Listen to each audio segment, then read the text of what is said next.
something unrelated to actual scripture. If you read the opening here, it talks about Abraham Lincoln, American founding fathers, the Battle of Gettysburg. And you may ask, what do these things have in common? What do they have to do with the Word of God, which we have to study now? You see, actually, when I saw the lesson, I thought about it. What do these things now that have been mentioned, what do they have to do with the lesson we have to study? What do they have to do with the Word of God? That the passage says, when we write something, we have a purpose for doing so. Sometimes they were the one. Abraham Lincoln, for instance, wrote this famous Gettysburg Address in 1863 after the terrible devastation of the American war battle here or there, which left about 7,000 soldiers dead. Okay, the lesson goes on to talk about the address, in his letter of address. Okay, then I kept wondering, what does this have to do with anything? But I finally came to the conclusion that it is talking about personal resolve. When we resolve to do something, we know what we have believed, why we have decided to do it. All right. Just like Paul in his personal letters, he opens about his imprisonment or maybe his experiences of persecution, temptation, so much so that the Ephesians, the Ephesians Christian at the time were said to be at the verge of disappointment because of all these experiences. Maybe they expected something better about Paul, knowing he was such an evangelist, was doing the best he could to convert people. And he was the one to go through all these experiences of persecution, imprisonment, temptations, and everything else. So you see that the people of Ephesus, to whom he was taking the message at the time, most of them who had become Christians just from believing, because remember, this message is about Christ. Not that there were no godly people before, but there were no Christians because Christianity started with Christ. So most of the people who had given up their old religion and now accepted the new religion of Christianity as preached by Paul, most of them became almost discouraged, because that they were tempted to lose heart, according to the lesson, because they will be surprised why Paul of all people would be the one to go through all of that situation. Well, ultimately, Paul made them to understand that it was not an easy thing. If you have decided you worship God, okay?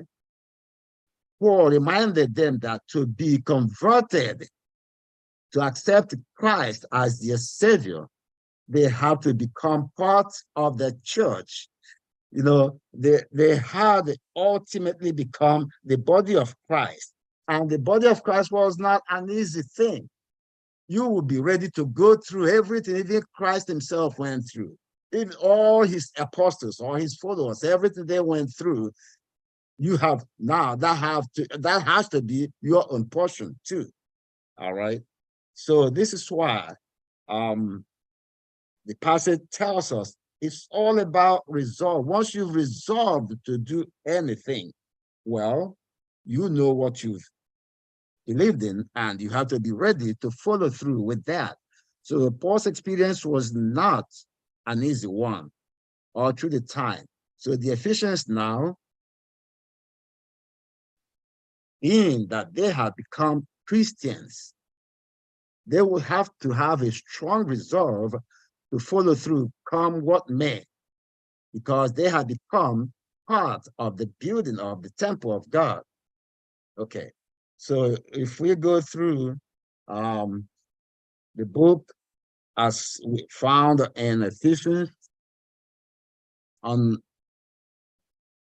Okay, he talks about Ephesians chapter, give me 1 second. Ephesians chapter 3, verse 13. Ephesians 3:13. Well, okay, you want to read? Wherefore I desire that ye send not at my tribulations for you, which is in the glory. That's true. So he saw that kind of discouragement in the Ephesians. So he continued to advise them or to admonish them to be strong in spirit, not to faint, either because of his tribulations or temptations or everything he is going through.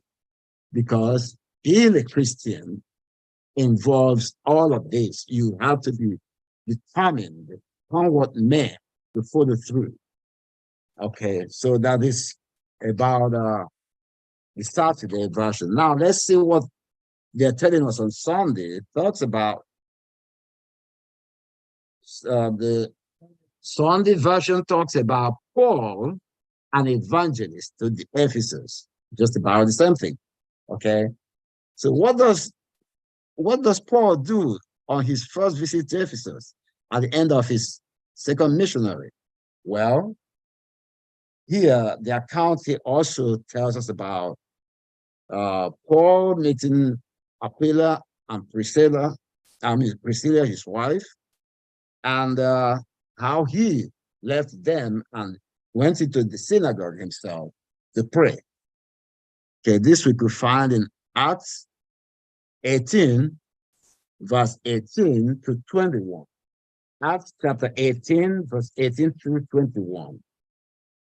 Now, let me read because I happen to be quiet from everybody else. Okay. Acts 18, verse 18 to 21 says, and Paul, after this, tarried there yet a good while, and then took his leave of the brethren and sailed thence into Syria, and with him Priscilla and Aquila, having shorn his head in St. Crea, for he had a vow, and he came to Ephesus and left them there. But he himself, that is him alone, entered into the synagogue and reasoned with the Jews. When they desired him to tarry longer time with them, he consented not, but bade them farewell, saying, I must by all means keep the feast that cometh in Jerusalem, that I will return again unto you, if God wills. Okay. So I don't know if anybody knows about, there's something very remarkable I noted here when I was reading this. One, it was said that he had his head shorn at Cancria, for he had a vow. I don't know if anybody can help us with this, anybody who might know what this is about, because to me, shorning his hair, or he said, maybe because of the vow, would be something very serious. I wouldn't be expecting. Can anybody expatiate on that? Anybody has an idea?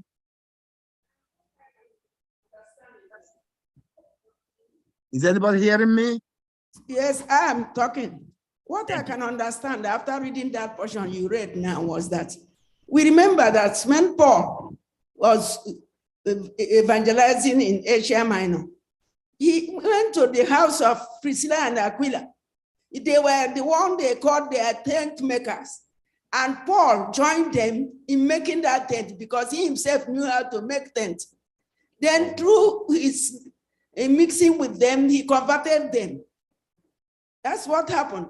And then Paul was going through Asia Minor to make sure he goes to Jerusalem. On his way back, he was coming with them. He had redeemed, he has evangelized so Aquila and his wife Priscilla, and they were moving back because Paul had opportunity in his heart. It's not an opportunity. In his heart, he has made it that he must always go and evangelize in Rome. So that is why he's going, we used to call it the third missionary journey. Is this one that is coming back because he was heading to Rome. So he had to enter into Ephesus. So before that, he had told Aquila and Priscilla to go and stay, to start the work he had taught them. I am the one putting that. So those people went home. Then he had to shave his hair because he's going to meet the Jews. That is their culture.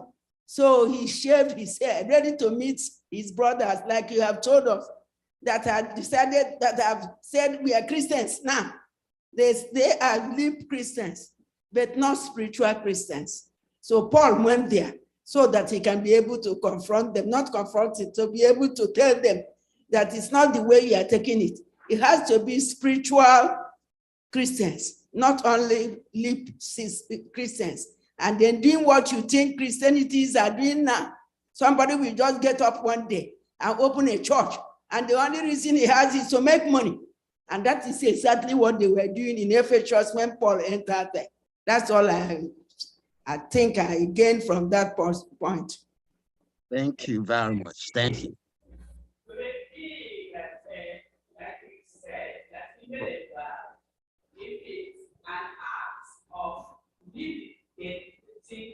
To God so that he could be able to function effectively. Rededication, sir. Could it be that?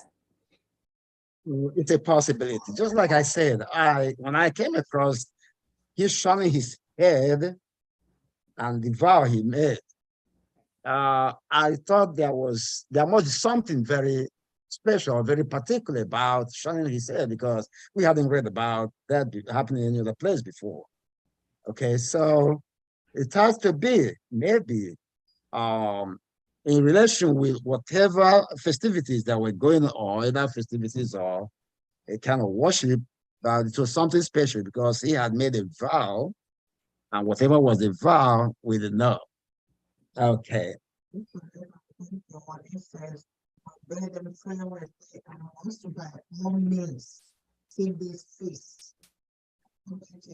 That's correct. Okay. Okay. What does Ephesians, Acts? Yeah, Acts 10. Verse 21. Yeah, when he bade them farewell, saying, I must by all means keep this feast that cometh in Jerusalem, that I will return unto you. Well, that was his wish to return. That the feast must be the reason he had his head shorn. Yeah. All right. So when that was the time he was living for, when he was living Antioch, right? Okay. Okay. So according to the passage here, it talks about trying to describe Ephesus. Ephesus was one of the largest cities of the Roman Empire with a population of about 250,000. And it was the capital of one of the empire's richest provinces, the province of Asia, which covered much of that, what we know today as Asia Minor. In Paul's day, the province was enjoying a time of growth and prosperity, a port city. Well, that gives us a good picture of what that place must be. Must be a very wealthy place where everything, all kinds of craft actually go on, where they have pots, everything, well, including the worship of idol, you know, because they have some witchcrafts and people who can, mold the things like Diana, who was one of the principal idols that many people worship. So it says a port city, Ephesus was at the crossroads of important land routes. While the people worshipped many deities in the city, Artemis regarded the protector, goddess of the city, was supreme. Okay, so this very thing they focused on. When Paul's presence there meant a kind of threat, because they had heard how Paul was evangelizing the territory and converting people's hearts to Christianity, and many people believed. So they saw him, they saw his presence as a threat to them.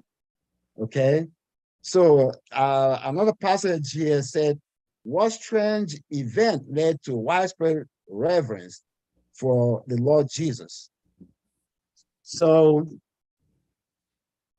like I said, Paul's presence meant a lot of conversion. Many people were converted after he exposed their kind of religion or deities as being nothing.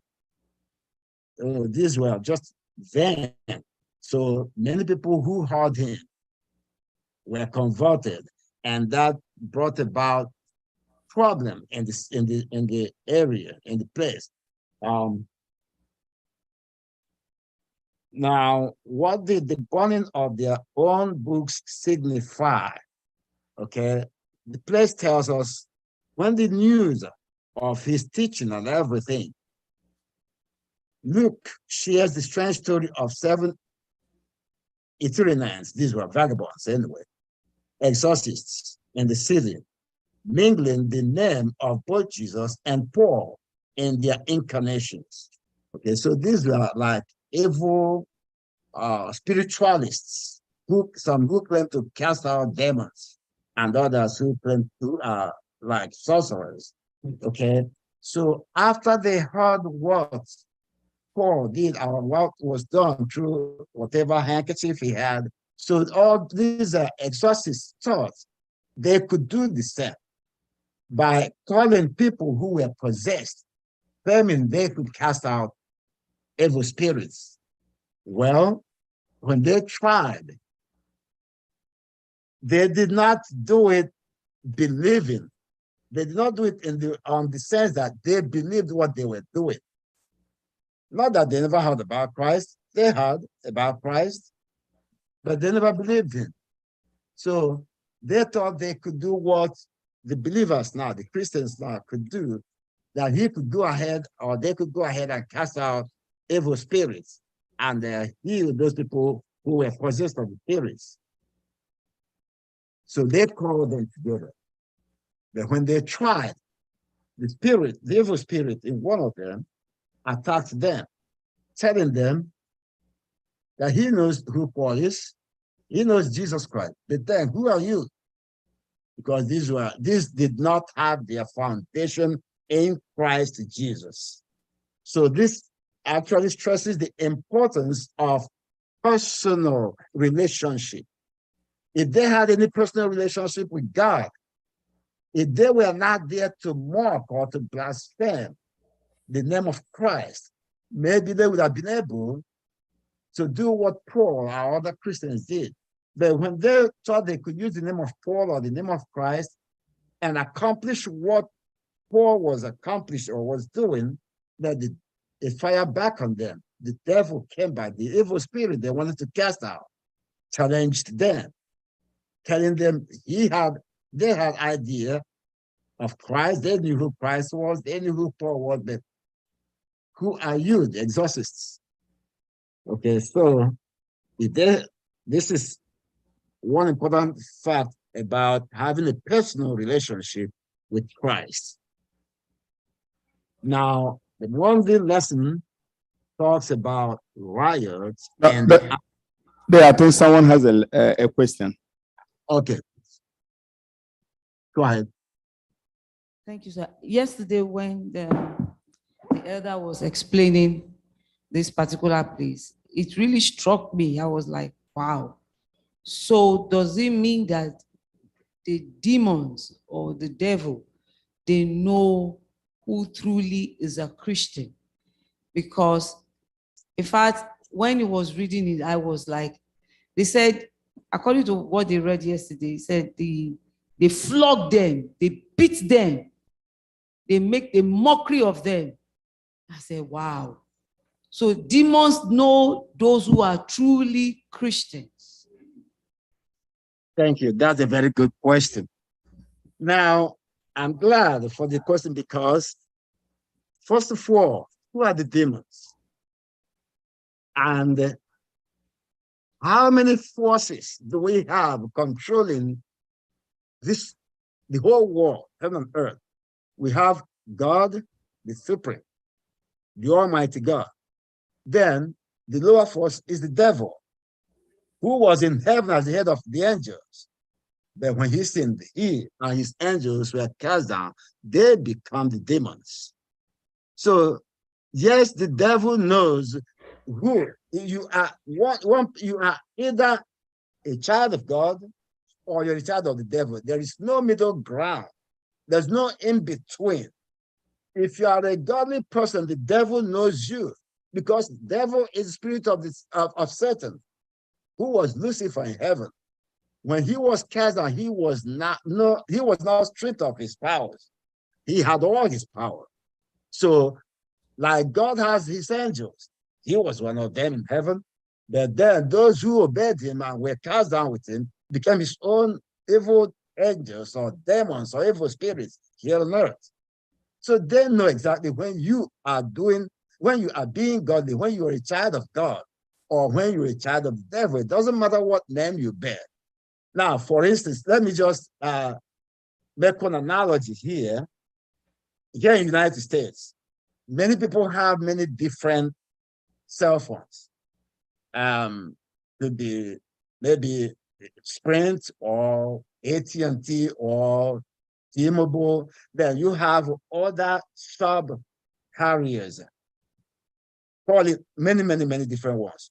But the fact is that there are only 5 major carriers in the whole United States. You have AT&T, you have Sprint, you have T-Mobile, you have US Cellular, and Verizon. Those are the only carriers you have in the United States. Everything else, whether you answer cricket or this or that, they are only sub carriers. They sell for these major ones. So what I'm trying to do here is there are only 2 forces controlling the entire universe. God is the supreme, then the devil is the lower one. So no matter what all these other sorcerers or exorcists or anybody call themselves, whether you are Buddha, you are Hindu, you are Islam, you are either for God or you are for the devil.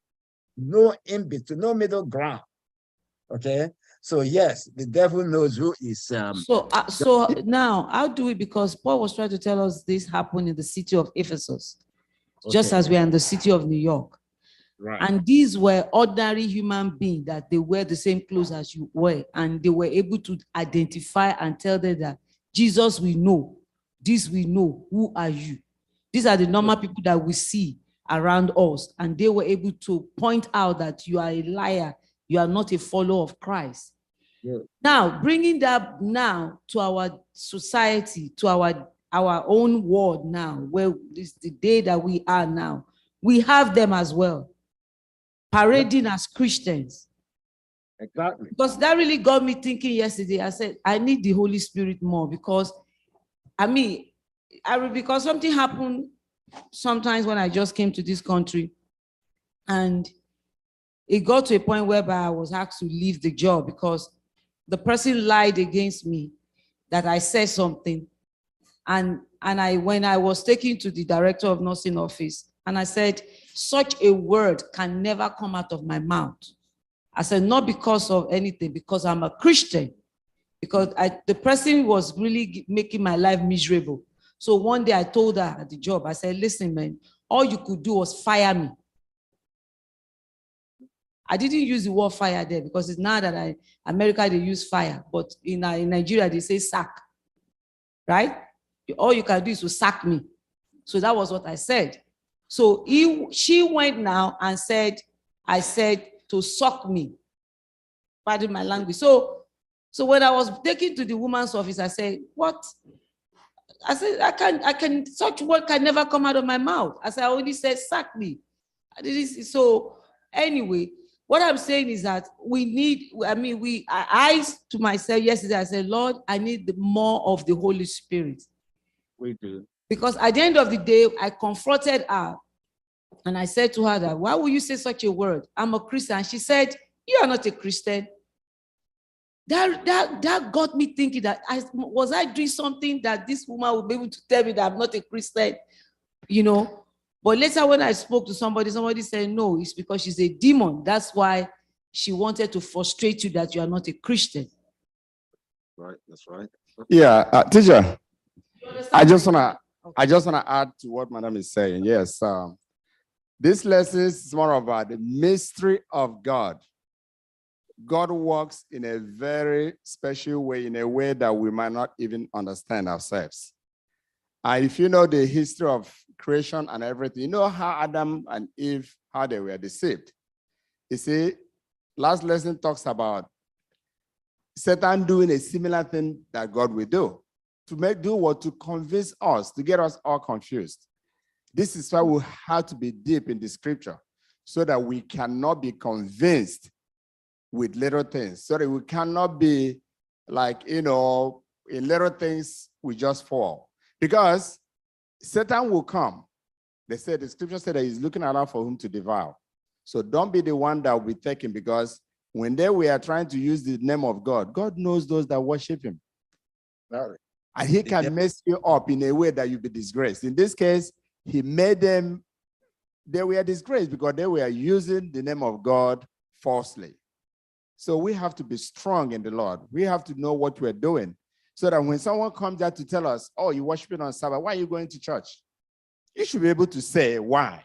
You should be able to say why you worship on the Sabbath day.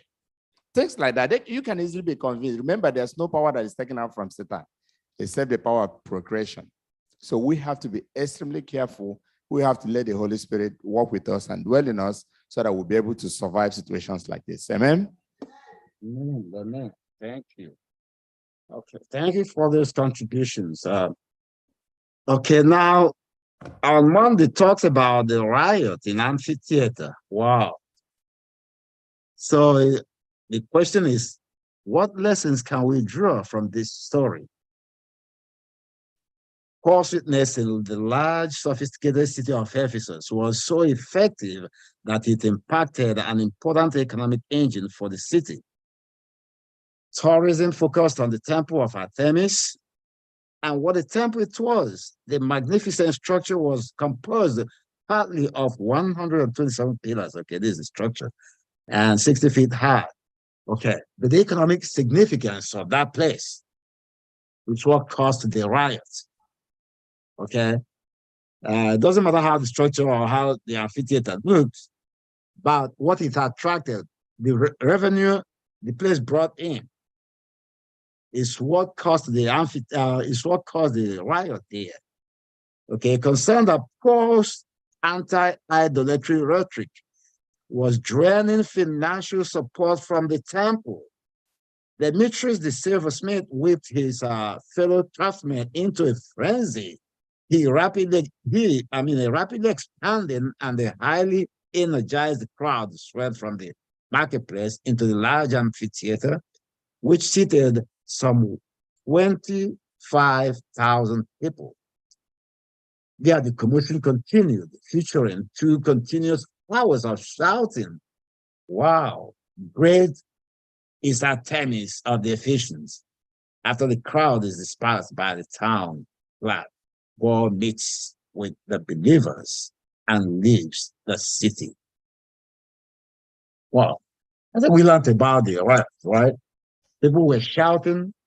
People even planned to kill Paul because they said that Paul had drawn the hearts of everybody away from all their apostasies, all their evil worshiping, and now they know about God. So they planned, they rioted, they planned to kill him, okay, because they believed that he was affecting the economy by making all these all the people leave their crafts and turn to God, turn to worship the true God of heaven.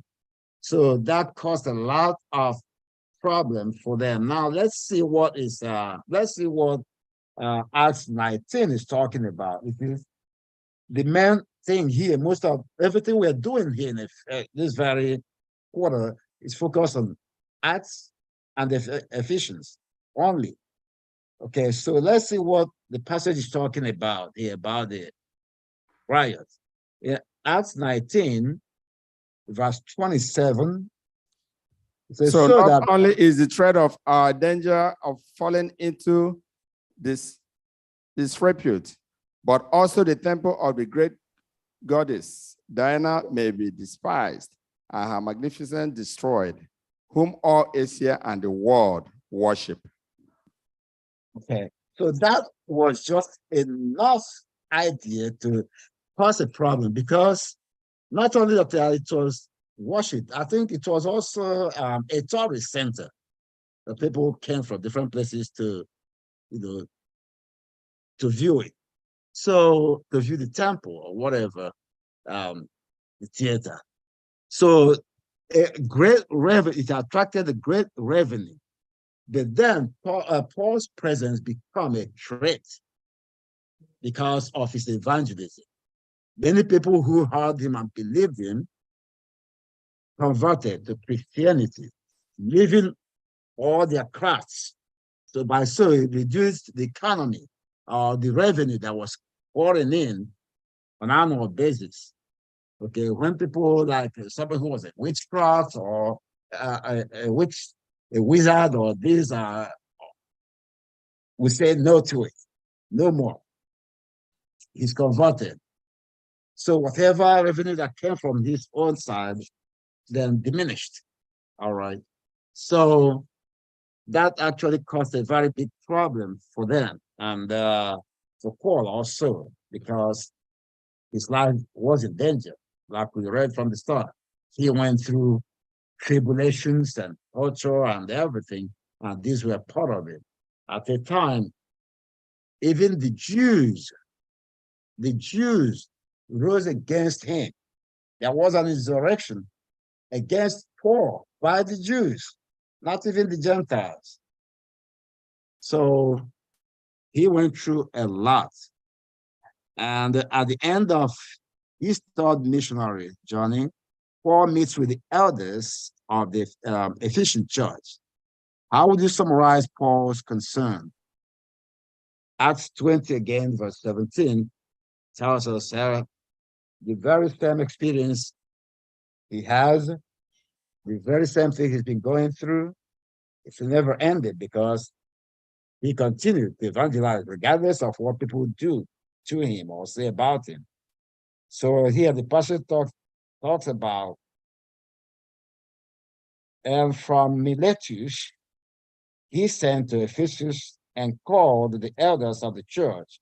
And when they were come to him, he said to them, ye know from the first day that I came into Asia, after what manner I have been with you at all seasons, serving the Lord with all humility of mind and with many tears and temptations, which befell me by the lying in wait of the Jews, and how I kept back nothing that was profitable unto you, but have shown you and have taught you publicly and from house to house, testifying both to the Jews and to the Greeks, repentance towards God and faith toward our Lord Jesus Christ. That was the main thing, the mention of the Lord Jesus Christ. Let's say they knew about God before, but Christ was a new factor here. So, and that's what Paul was testifying, that actually riled up even the Jews. And now, behold, I go bound in the spirit unto Jerusalem, not knowing the things that shall befall me there, save that the Holy Ghost witnesseth in every city, saying that bonds and afflictions abide me, that none of these things move me, neither count I any life dear unto my soul, so that I might finish my course with joy and the ministry which I have received of the Lord Jesus to testify the gospel of the grace of God. Okay, so this actually extends up to verse 38. All right. So, and now, behold, I know that ye all among whom I have gone preaching the kingdom of God shall see my face no more. Wherefore I take you to record this day that I am pure from the blood of all men. Well, he is talking regarding the tribulations that would befall him as he left Ephesus, right? So,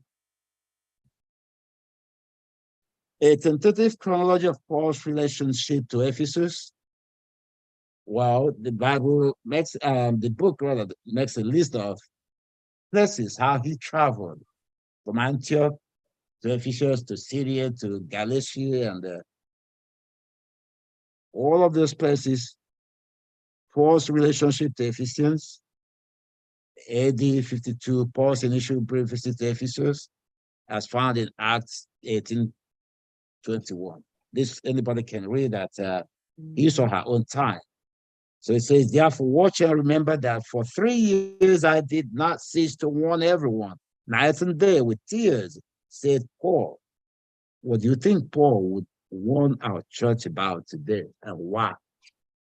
Question, what do you think he will warn our church today? What do you think he will warn First Igbo today and why?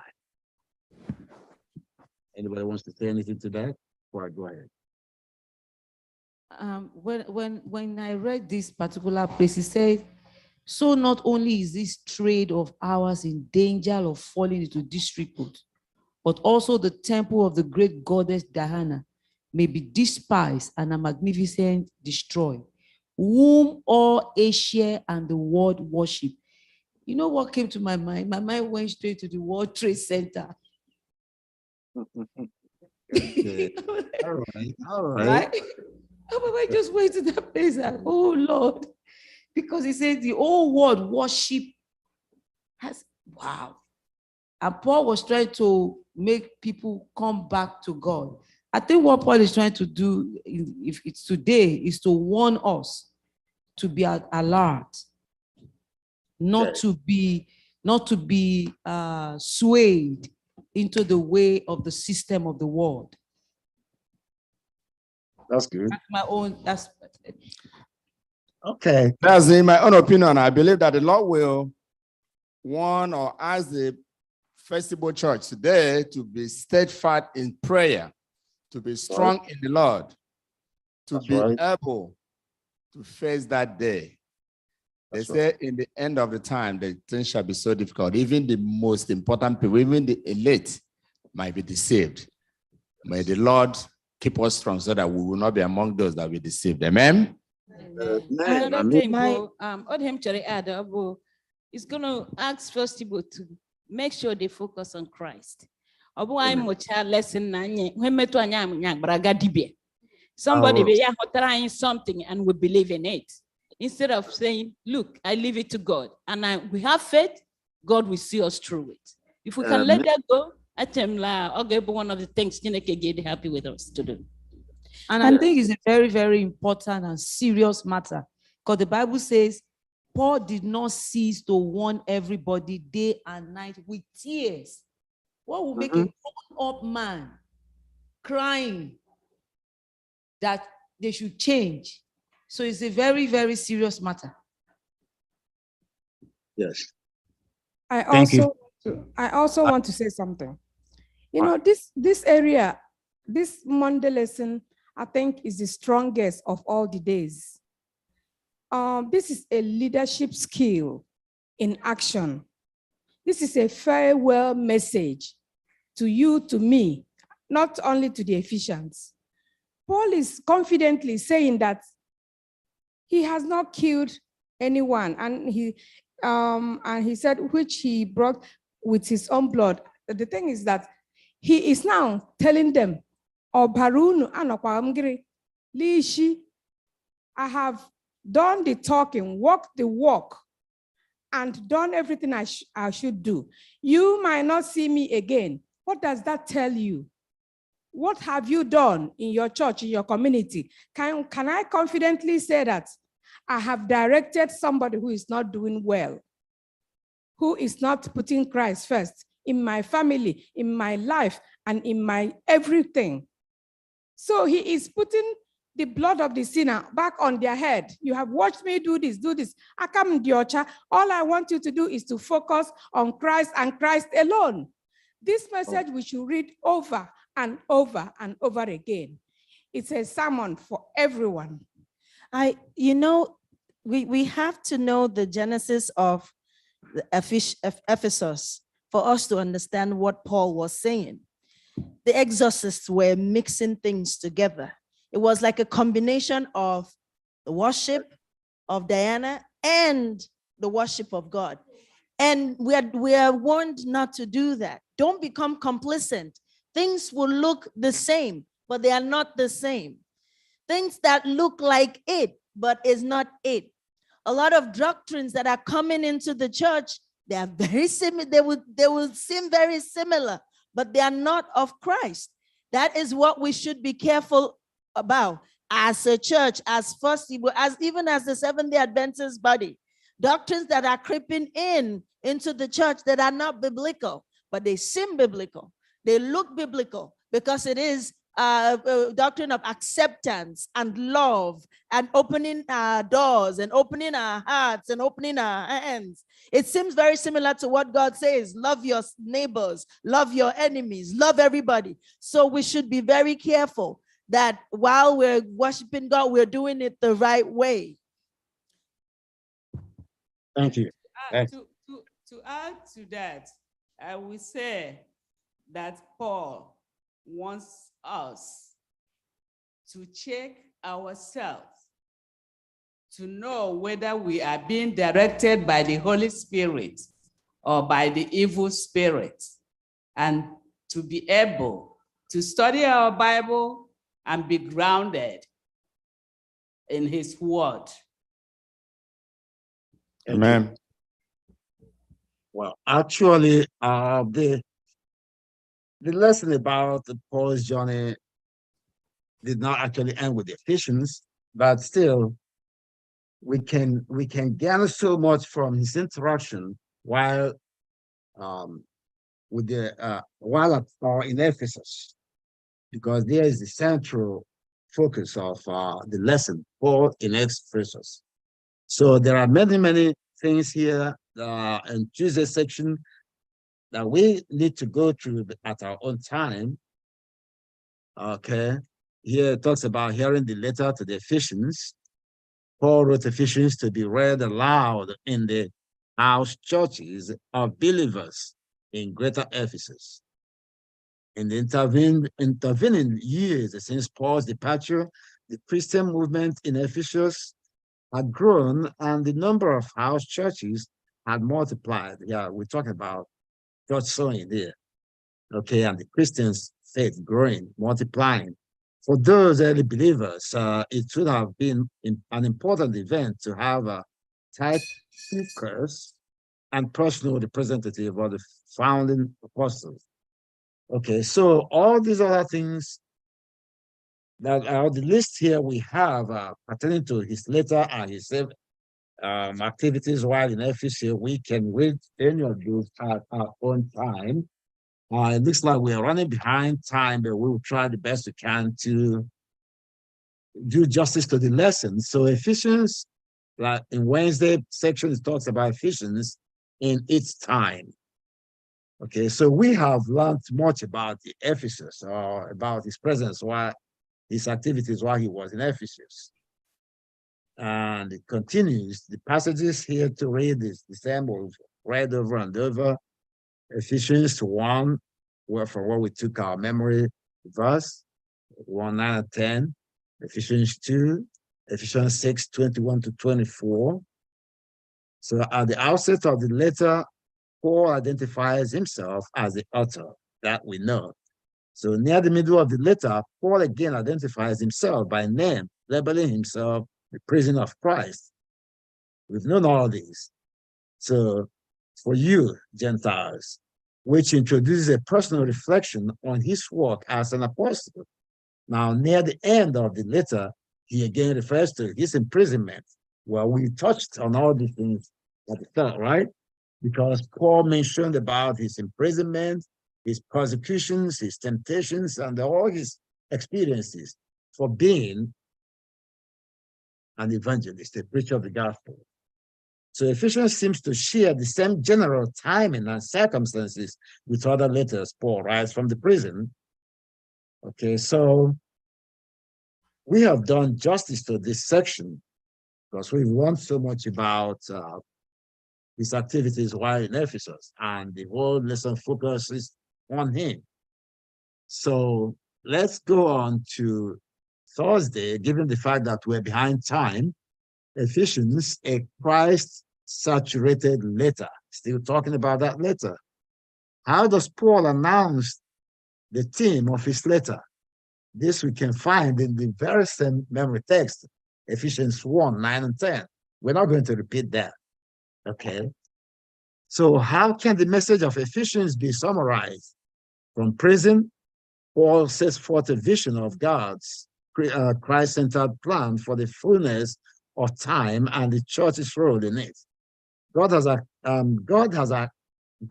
acted in Christ to initiate his plan to unite all things in him, things in heaven and things on earth.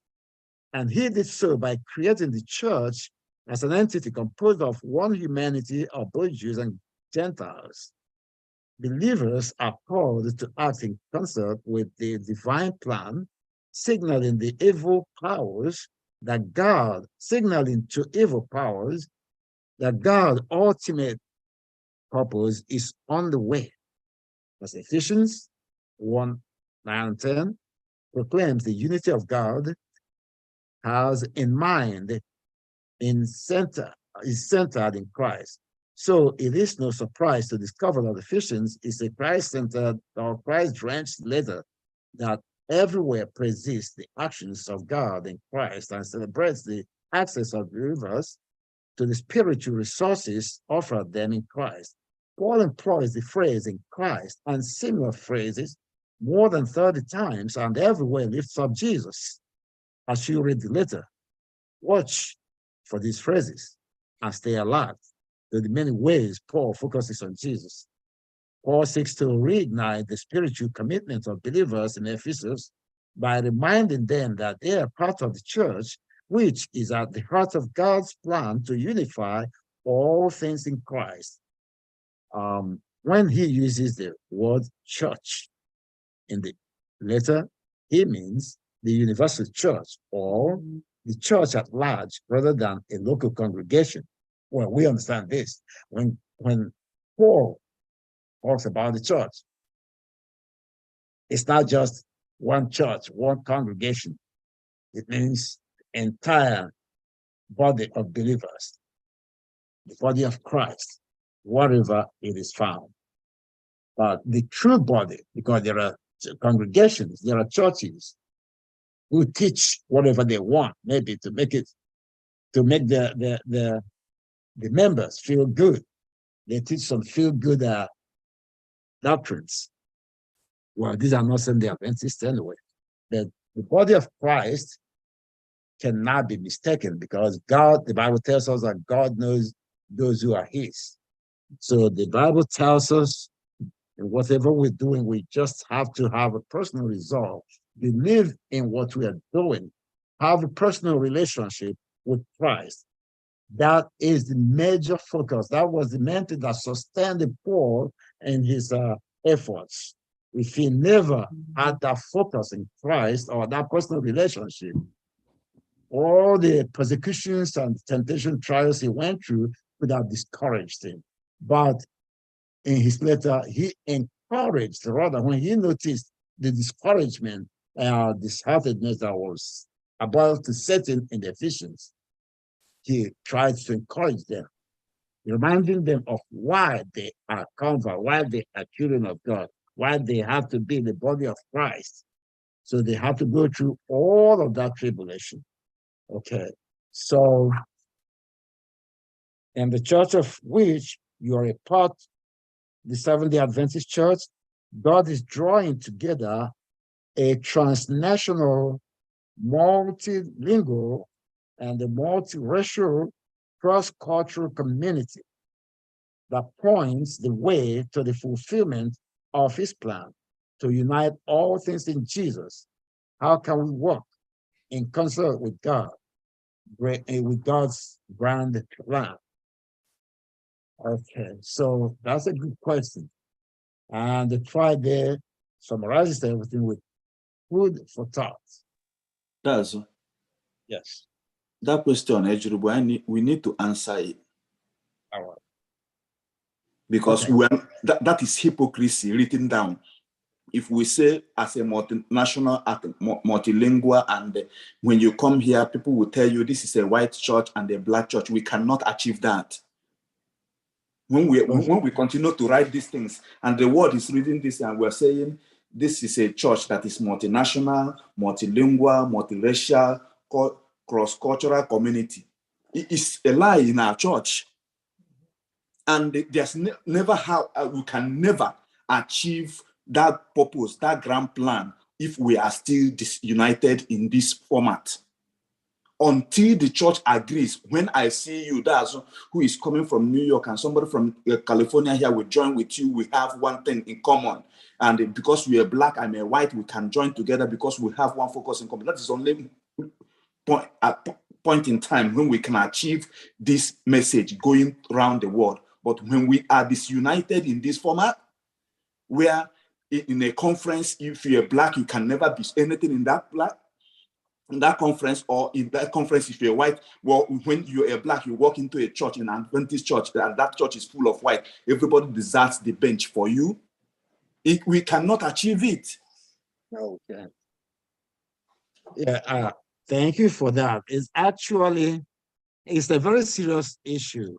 But it looks like kind of getting better now. People are maybe starting to understand that you cannot be in the church or claim to be worshiping God and just behaving the way you think is best for you. To be a child of God, you have to understand that your color, your race, your language does not make a difference, because all of God's children should be able to get together to mix, regardless where you come from. You know, it's a very serious situation when we think about racial segregation. But some people are beginning to understand, are doing better than it had been. So let's pray that as we struggle, heaven words bound, that whatever we cannot do, God will help us accomplish. We just have to put in our best efforts and leave the rest to God. And with this, I think we should end the lesson. There anything that has not been covered, like we cannot cover everything, you can pay attention to at your own personal time. And I pray that God will bless everyone who has been listening to this and grant us the grace to do his will in Jesus' name. Amen. Amen. Thank you, Des, for handling that lesson. This is a very thought-provoking lesson. We have to, it's a Christ-centered lesson. It's going to be a very thought-provoking quarter. The letter of Paul to the Ephesians is a letter of Paul to all of us today, especially those of us in the United States. It is now time for us to collect our Sabbath School Express offering. It is what we use to do the work of God. So please dip your hands in your pocket. Like I always say, I don't want you to reach on top of your purse, because that's where you put the singles. I want you to reach at the bottom of the purse, because that's where you put the big notes, and come give to the Lord as we listen to this song. Let there be love shared amongst us. Let there be love in our heart. So may this love fill the nations, cause us, O Lord, to our eyes, give us a fresh understanding of brotherly that is real. Let there be love shared amongst us. Let there be love. Let there be love shared amongst us. Let there be love in our heart. And may this love fill the nations. Cause us, O Lord, to arise. Give us a fresh understanding of brotherly love that is real.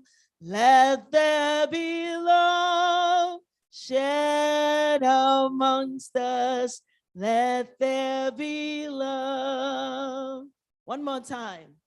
Let there be love shared amongst us. Let there be love in our heart. And may this love fill the nations. Cause us, O Lord, to arise.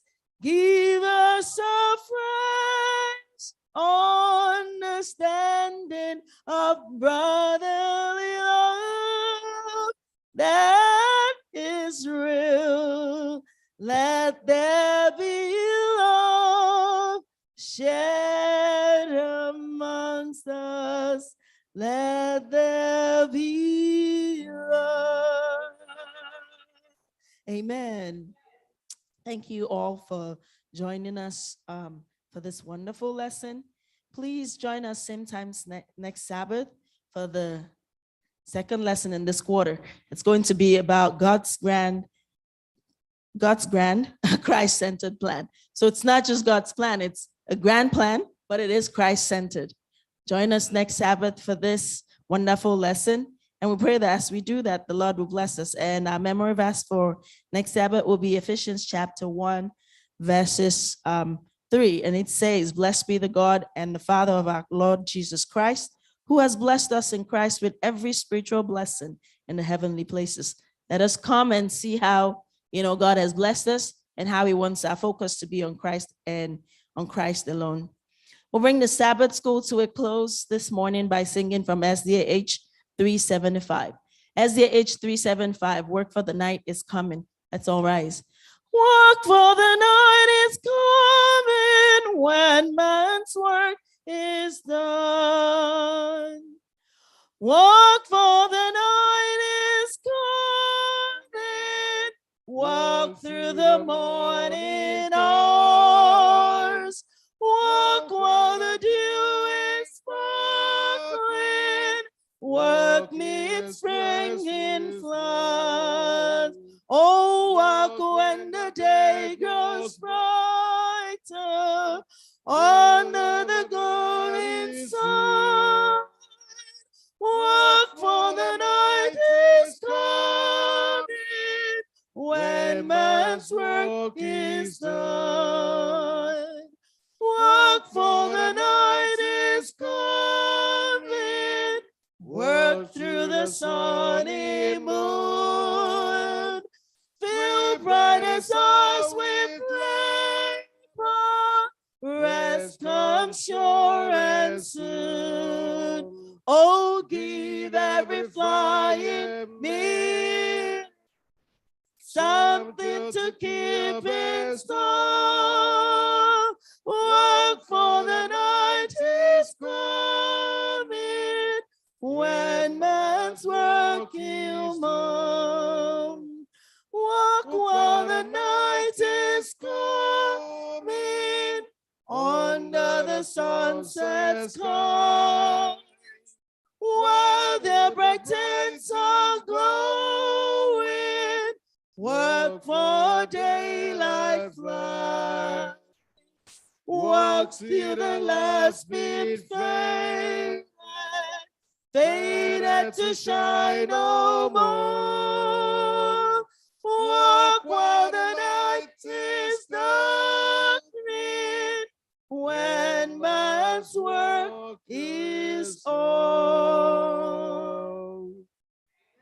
Amen. Shall we pray? Oh Lord, our Heavenly Father, I want to thank you wonderfully this morning for the lesson that you brought to us. I want to thank you for the life that Paul lived. Paul was someone who was persecuting your people, but when you encountered him, his life changed forever. May you encounter us, mighty Jehovah. May you come to our rescue. The scripture says that the devil is walking around looking for whom to devour, just like in the time of the Ephesians, just like the way they were doing in a big city where they were worshiping all kinds of things. But when Paul stepped there, things were changing. Fighting was going on. People were converting. Your message came to light. Your message came to light today in the mighty name of Jesus. Despite the big city that we are living, but we not use that as an excuse. May all we are hearing be a blessing to us, not a curse to us. May you bless us and bless our families. May you stay steadfast, strong in you, so that when that day shall come, all of us, our families, and our well-wishers, we will all be welcomed by you. This is our prayer and this is our hope. In the mighty name of Jesus, we ask. Shall we all say amen? Amen. Amen. Thank you all for this wonderful Sabbath.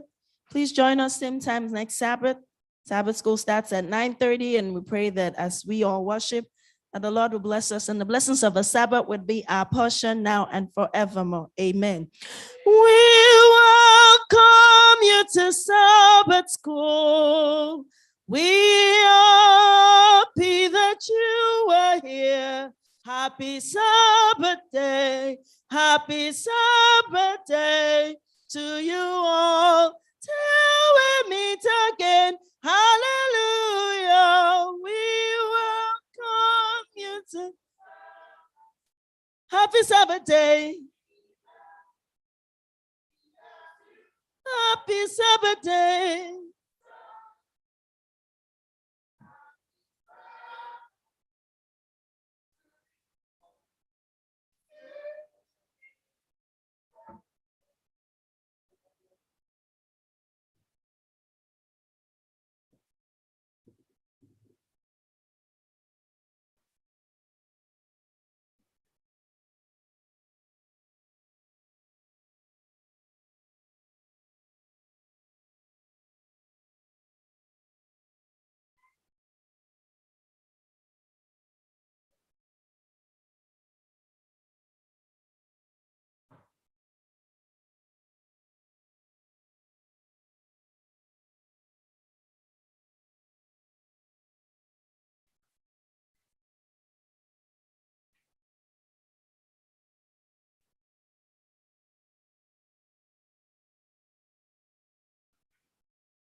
Let's remain quiet.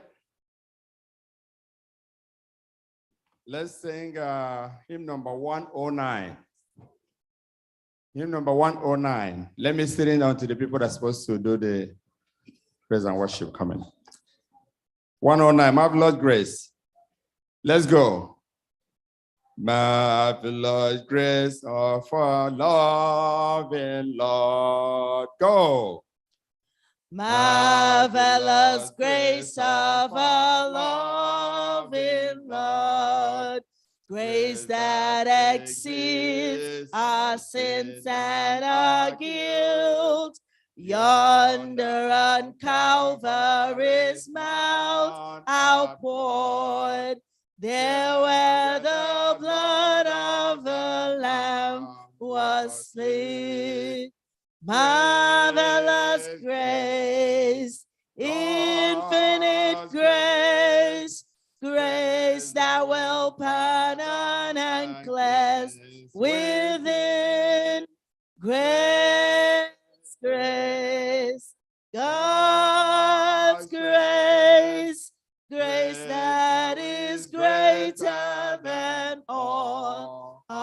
sins. Sin and despair like the sea waves cold, threaten the soul with infinite loss.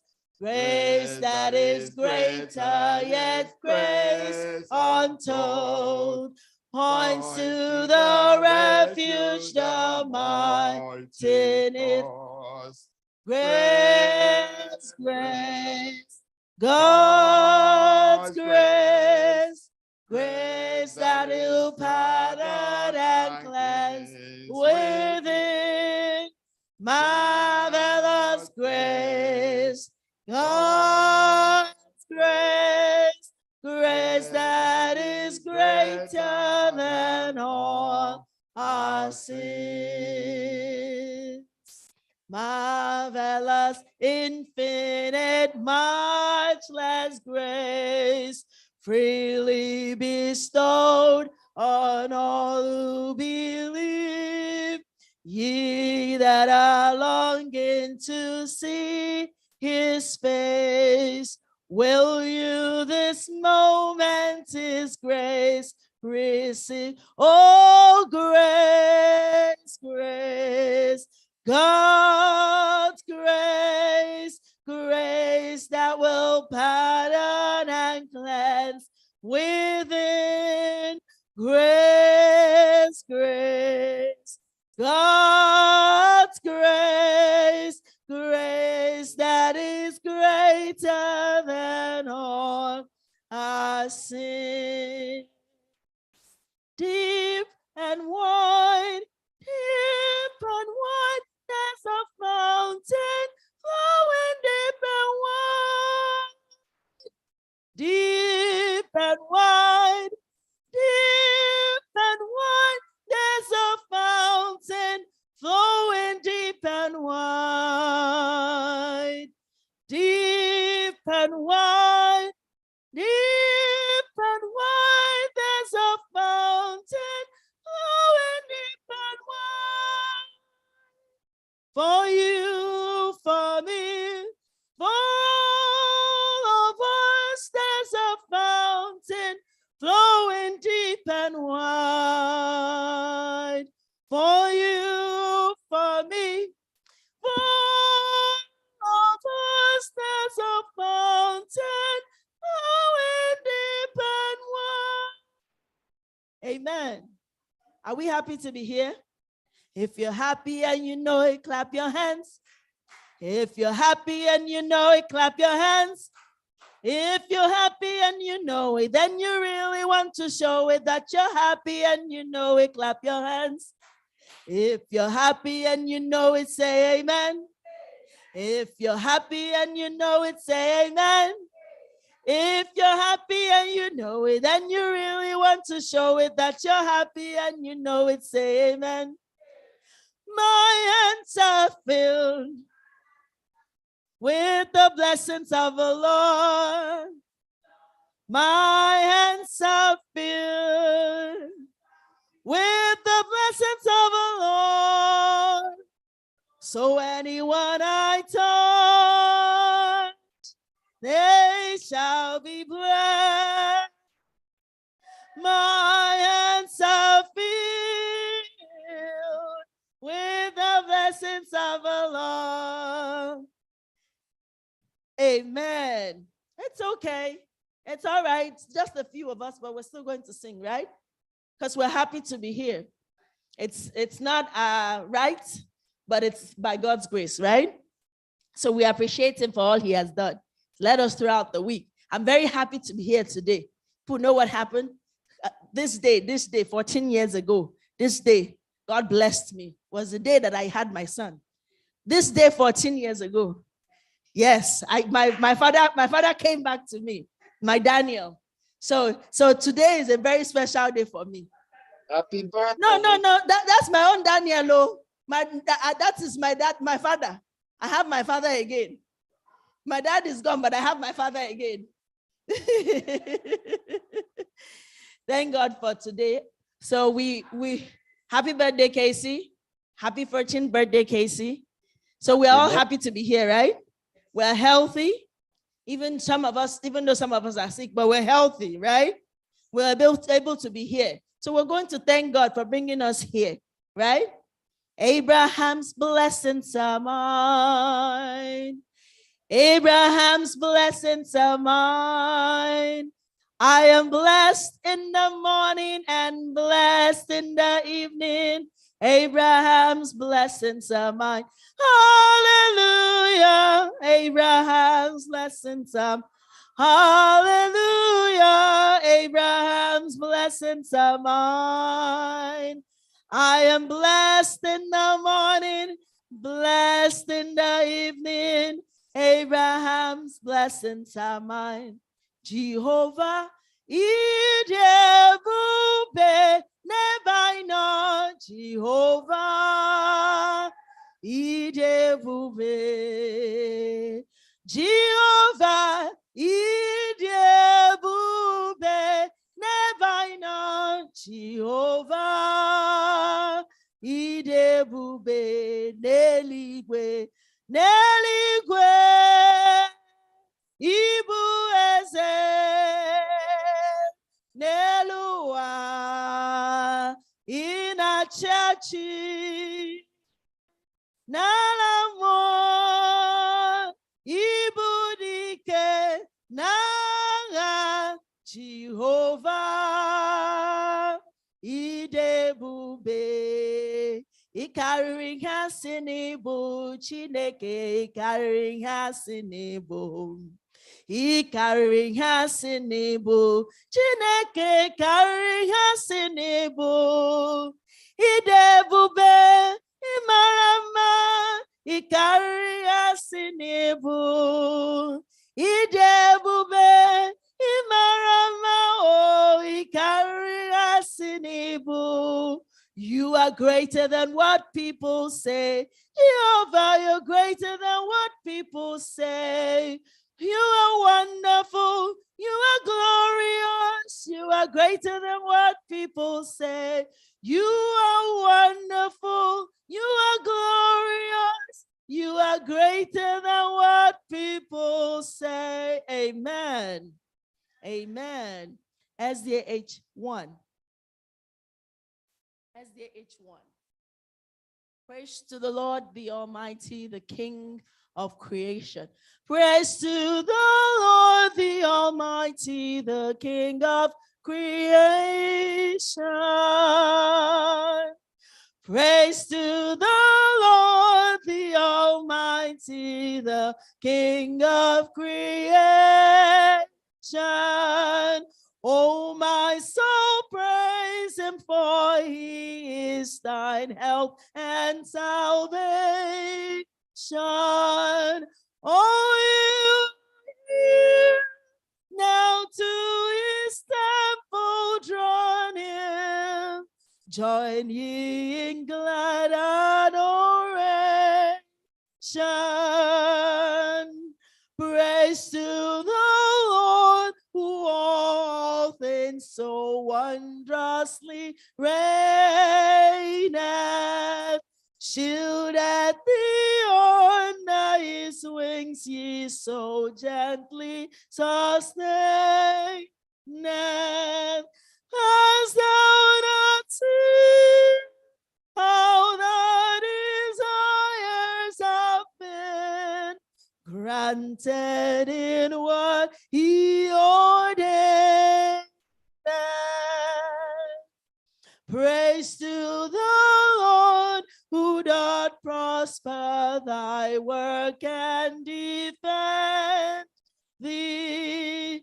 Surely his goodness and mercy here daily attend thee. Honor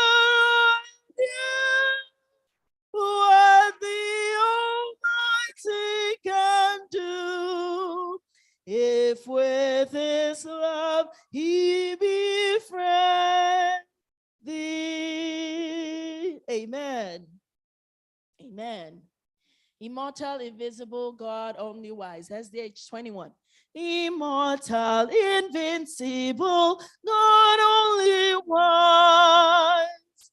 immortal, invincible, God only wise, enlightened, accessible, hid from our eyes, most blessed, most glorious, the ancient of days, almighty, victorious, thy great name we praise.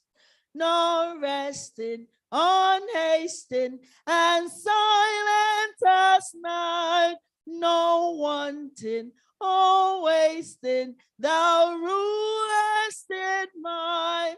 Thy justice like mountains, high soaring upon thy clouds, which are fountains of goodness and love. To all life thou leavest, to both great and small. In all life thou leavest, the true life of all. We blossom and flourish like leaves on the tree, then wither and perish, but not change at thee. Great Father of glory, pure Father of light, thine angels adore thee, all veil in their sight. All loud we will render, oh help us to see, 'tis only the splendor of light hideth thee. Amen. Amen. Lord, 86? Okay. SDA 86.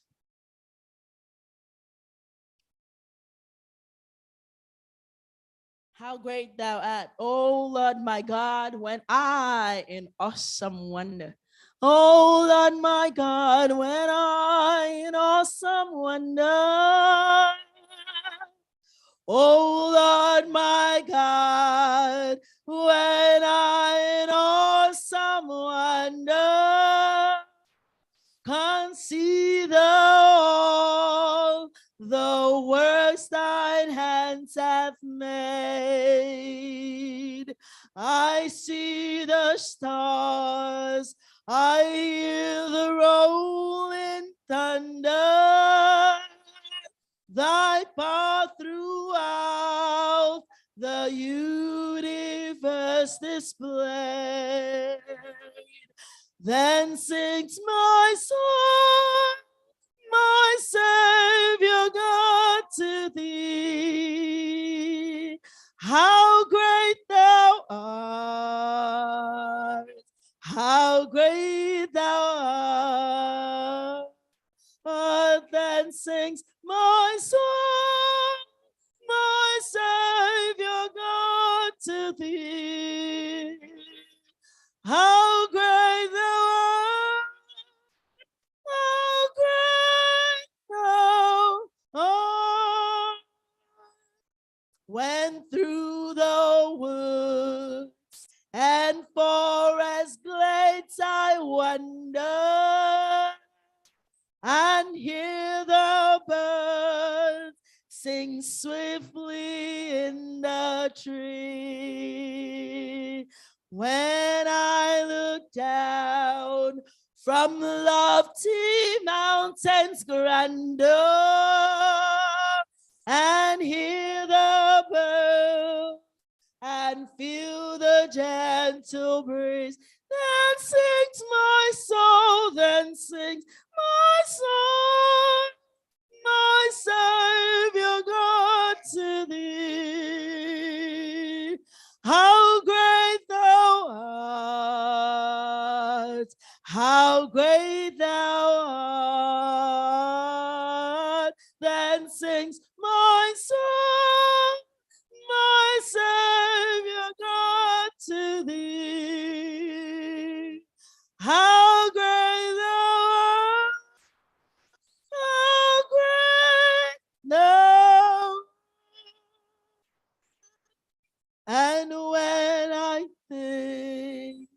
that God his son not sparing, sent him to die. I scarce can take it in. There on the cross, my burdens gladly bearing, he bled and died to take away my sin. Then sings my soul, then sings my soul, my Savior God to thee. How great thou art, how great thou art. Then sings my soul, my Savior God to thee. How great thou art, how great thou art. When Christ shall come with shouts of acclamation and take me home, what joy shall fill my heart. Then I shall bow in humble adoration and there proclaim, my God, how great thou art. Then sings my soul, my Savior God to thee. How great thou art, how great thou art. Then sings my soul, my Savior God to thee. How great thou art, how great thou art.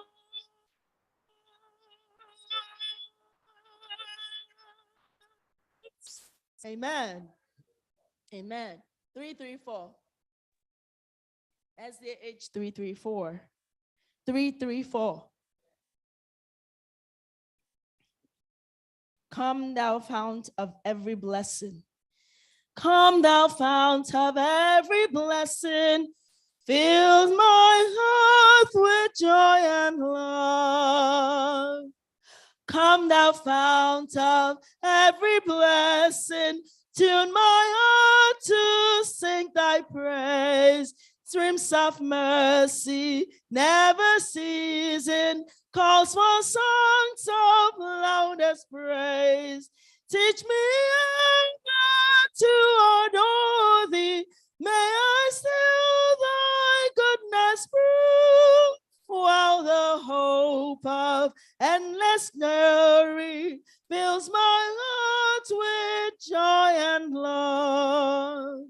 Here I raise my Ebenezer, hither by thy cross I love, and I hope by thy good pleasure safely to arrive at home. Jesus sought me when a stranger, sought me when I knew him not. You knew to rescue me from danger. Precious blood. Oh, to grace, such a grafter, daily I'm constrained to be. Let thy goodness, like a fetter, bind me closer still to thee. Prone to wonder, Lord, I feel it. Prone to live the God I love. Here's my heart, all Take and seal it for thy courts above. Amen. Amen. Who has another Amen. one? Is anybody six- online?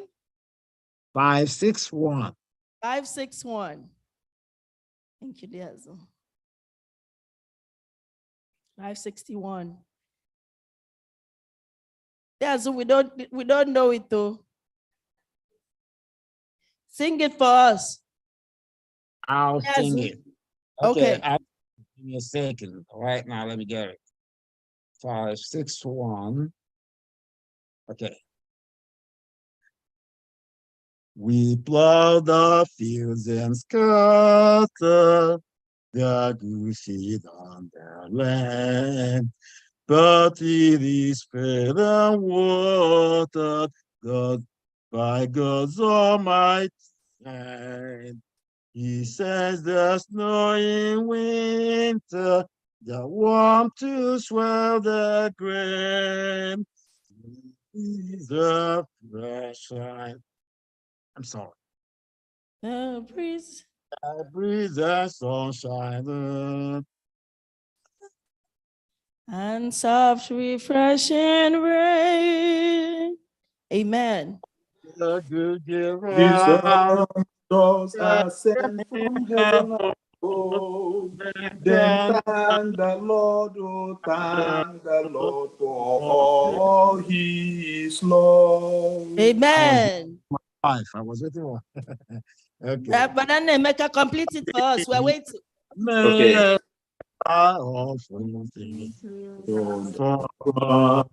He fed the wayside flowers, he lights the evening stars. The winds and waves obey him, by him the birds are fed. Much more to us his children, he gives us daily bread. All good gifts around us are sent from heaven above. Then thank the Lord, oh, thank the Lord for all his love. We thank thee then, O Father, for all things right and good. That's it. And our life I have food. I said the gift we offer for all thy loving past, and what thou most desirest are humble, thankful hearts. All good gifts is a from heaven, then turn the Lord, world thank the down. Lord for all his love. All good gifts around us are sent from heaven above. Then thank the Lord, oh, thank the Lord for all his done. Amen. Are we all rise?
May we be seated, please?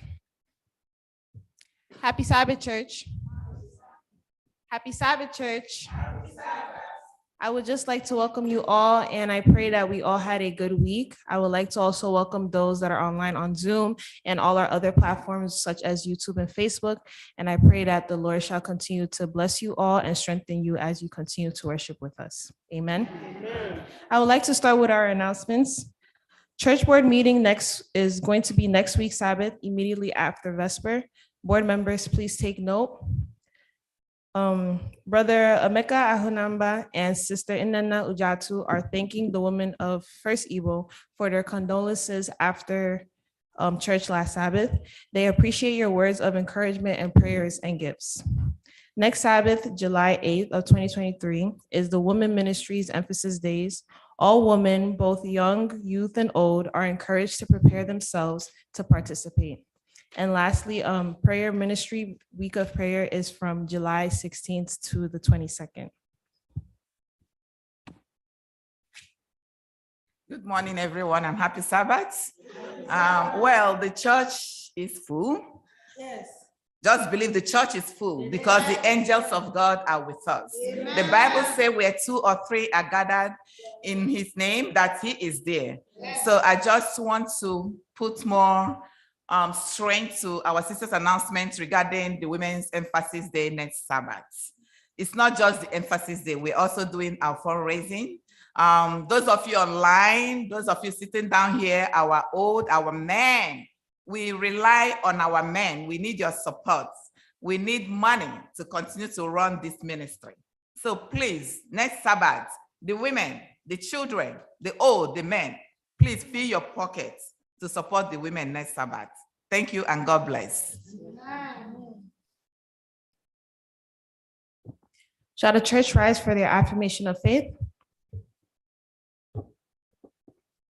Our affirmation of faith is taken from Revelation chapter 14, verse 6 to 7, and it reads, "Then I saw another angel flying in the midst of heaven, having the everlasting gospel to preach to those who dwell on the earth, to every nation, tribe, tongue, and people, saying with a loud voice, 'Fear God and give glory to him, for the hour of his judgment has come, and worship him who made heaven and earth, the sea, and the springs of water.'" Amen. Amen.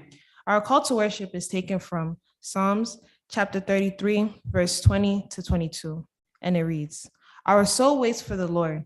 He is our help and our shield. For our heart shall rejoice in him, because we have trusted in his holy name. Let your mercy, O Lord, be upon us, just as we hope in you. Shall the Lord continue to bless us as we read his word in Jesus' name? Amen.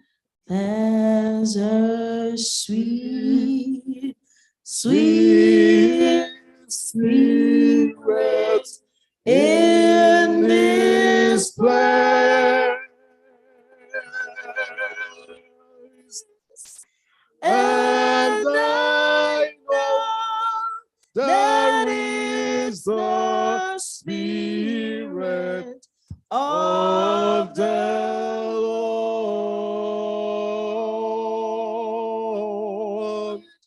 There are sweet expressions on its face, and they feel the presence of the Lord.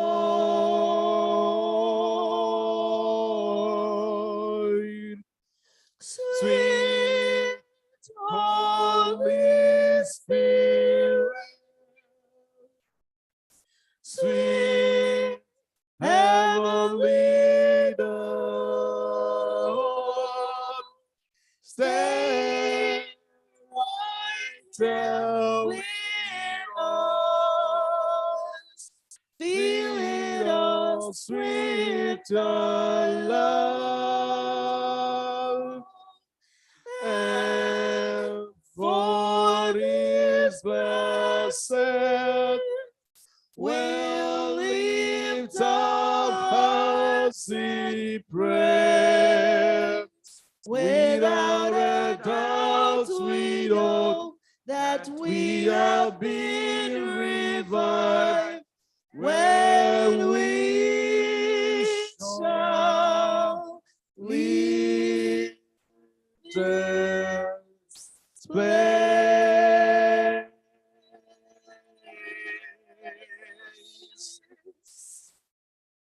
Amen. God of power, God of strength, and God of might, God of mercy, God of compassion, we want to thank you for the first day of the 7th month. Thank you because of your leading in the past 6 months of the year. We thank you for the victories of this month, that you will show up in the life of each and every one, and collectively you march and move your church forward. Thank you that our lives will be transformed by the hearing of your word this day, in the mighty and matchless name of Jesus Christ. Amen.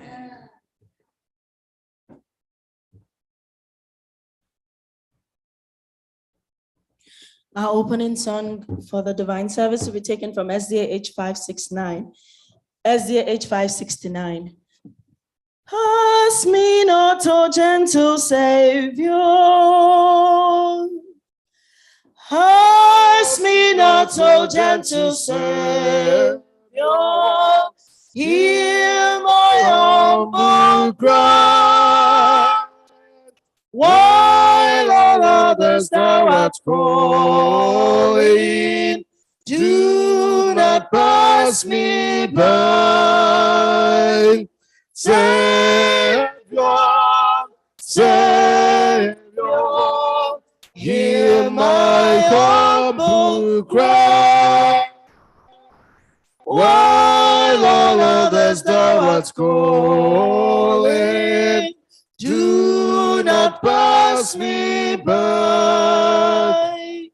Let me at thy throne of mercy find a sweet relief. Kneeling there in deep contrition, help my unbelief. Savior, Savior, hear my humble cry.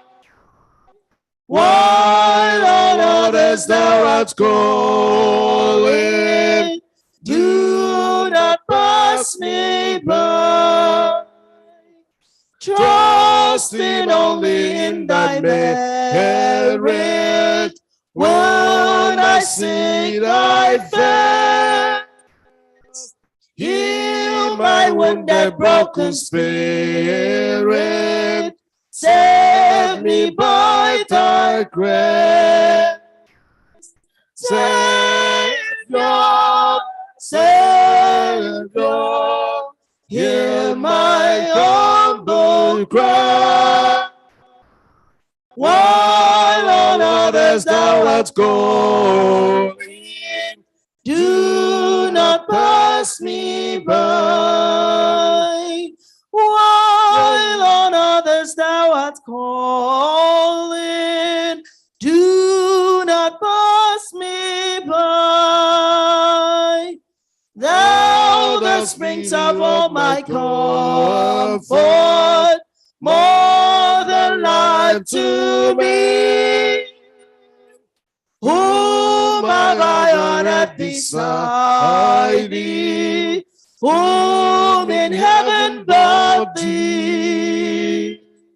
Savior, Savior, hear my humble cry. Why, O Lord, as thou art calling, do not pass me by. Savior, Savior, hear my humble cry. While on others thou art calling, do not pass me by.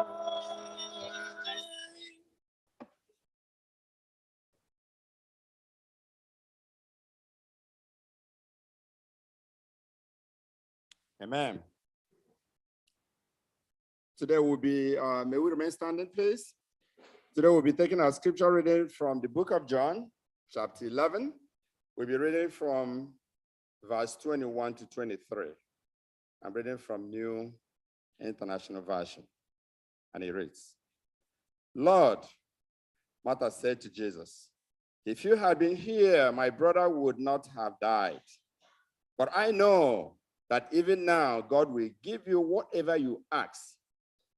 Jesus said to her, your brother will rise again. Amen. Come ye this consolate, when ye grace, come to the mercy seat, fervently near.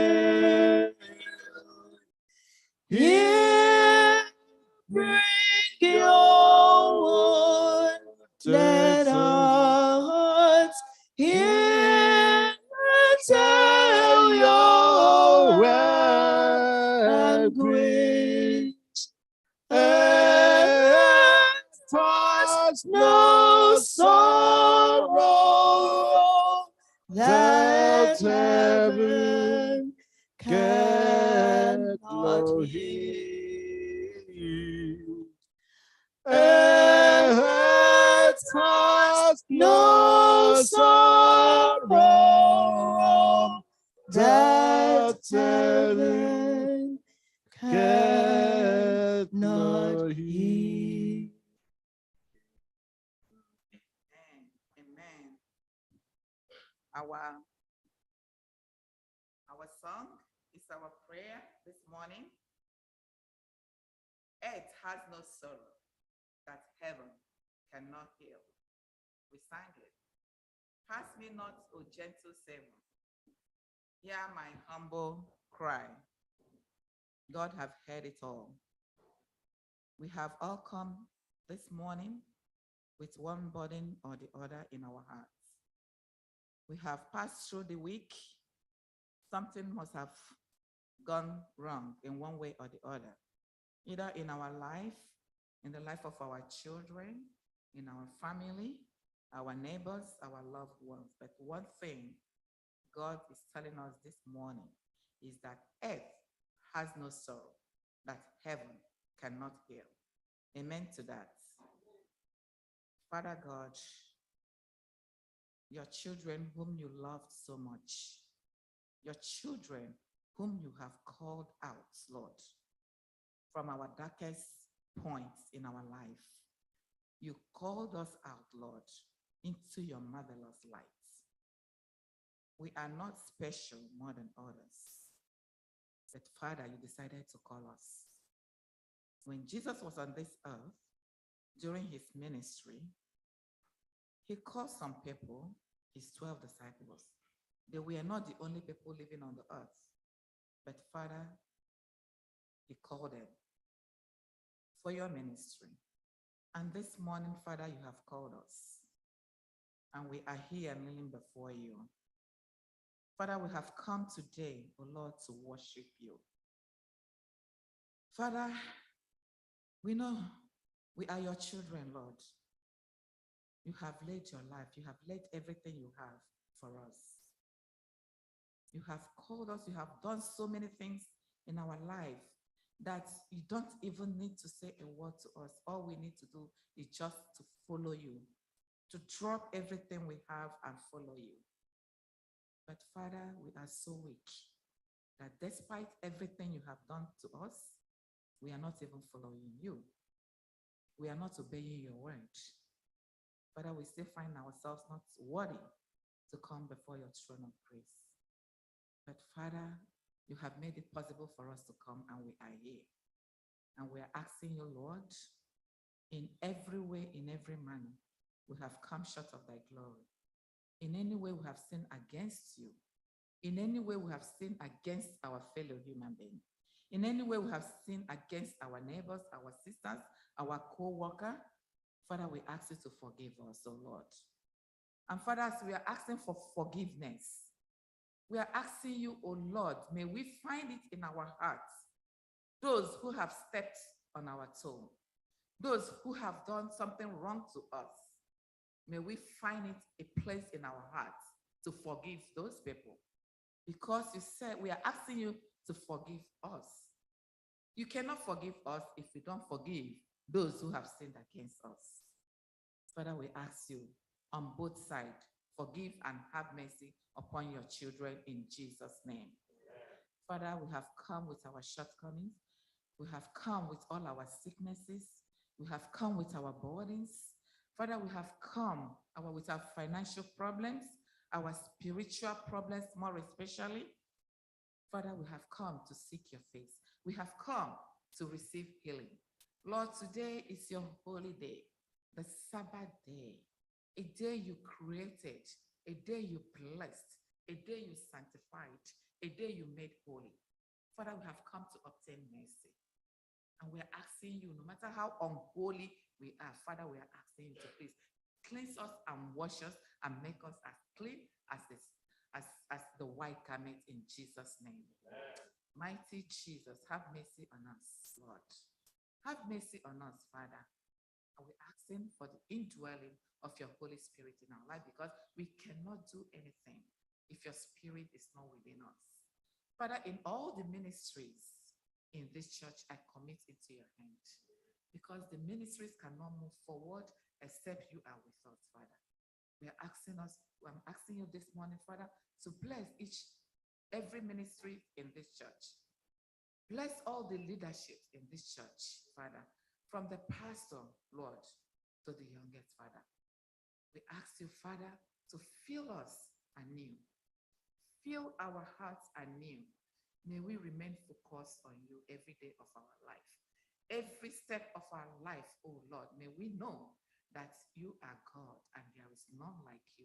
May we know, Father, that we are your children. May we remember to represent you wherever we find ourselves, and not to misrepresent you. And not for people, Lord, to say, these are the people who call themselves children of God. And look at what they are doing. Father, may we be a light unto the world. Father, use us, Father, in your ministry wherever we are. Father, this morning, so many of us are not here today, but they are somewhere worshiping you, either at Campbell or some other churches. Father, please be with each and every one of us and bless us, Lord. Mighty Jesus, as we step out of this sanctuary today, may we be filled with your blessings in Jesus' name. Father, we thank you so much for how you've been protecting us. From week to week, God, you have been there for us. Father, we drive, we walk, we go everywhere, Father. Even in our house, Father, you protect us. You never allow anything to happen to your children. Father, we say thank you. Take glory, take honor, take adoration. Father, continue to lead us, because we do not owe ourselves. We do not have anything to add to our life, except if you say so, Lord. Therefore, Father, we rely totally on you, day in, day out, to carry on. Mighty Jesus, we do not forget our children. Father, our children, These are the blessings you gave to us, Father. Father, King of Kings and Lord of Lords, most of for them, we are brought before you 3 months after they were delivered and they were presented in your presence. Most of them have been baptized, Lord, Father. But where are they today, Father? Father, we are pleading. We are pleading the blood of Jesus upon their life. Father, we ask you wherever they are, Lord, visit them. Visit them in any way, in any form, Father. Father, you were going about healing the sick, calling people. People were coming to you, oh Lord, and you were forgiving sin, Father. We call, Father, please, our children, meet them wherever they are. Lord Jesus, and bring them back to you. Wherever they are, may they always remember there is God in heaven, that they cannot accomplish nothing without you. More especially, Father, they need to give their life to you and accept you as their Lord and personal Savior. Father, please, we are pleading on their head. We are pleading on their behalf and say, Father, please have mercy. Do not allow them to lavish, Lord. Father, please bring them back to you in Jesus' name. Almighty King of Kings and Lord of Lords, Father, we commit all the parents of this church, our men, our women. Father, bless them as they continue to go out, in and out, to look for something to take care of their family. Father, we ask you to be with them, to bless them.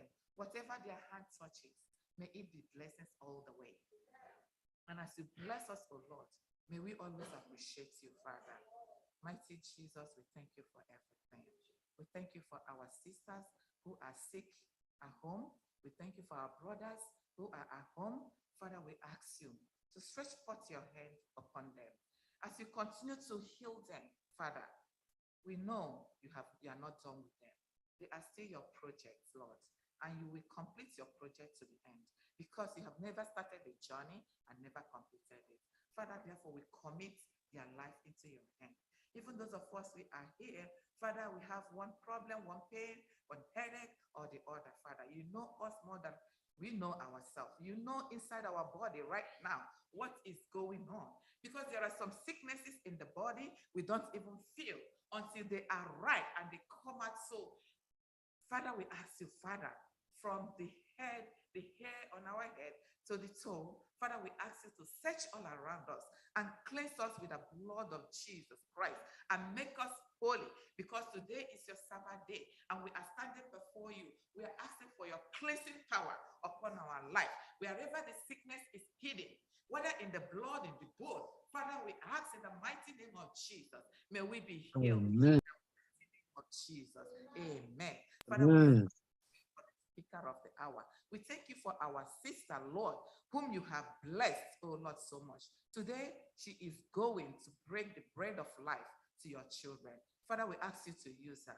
Speak through her, oh Lord, your own word, the word you want her to deliver to your children, not the way she wanted it. But Father, the purpose of bringing her before your throne of grace this morning to present your word to your children. May your word go out and never return without fulfilling its message. Father, we thank you for prayer answered. Thank you, Lord. Thank you, Father, for you have answered us. In the mighty name of Jesus, we pray. Let the church say, Amen. Amen. Hear prayer, O Lord. Hear prayer, O Lord. Incline thine ears to and grant us thy peace. Amen.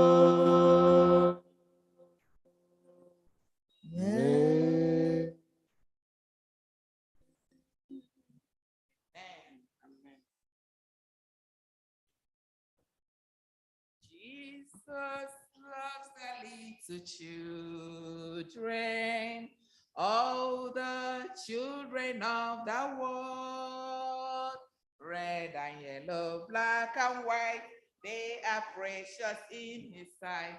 Jesus loves the little children of the world. Well, we are not that much. Casey, come. Ada, come. But we are okay. Ada is not feeling well. It's okay. So we are all going to be children of a better land today. It's not only just the younger kids. So today our topic is going to focus. I have some children online. If we can please project my children, that would be very wonderful. Thank you. So today we are, the topic today says obedience is better than sacrifice. Obedience is better than sacrifice. Casey,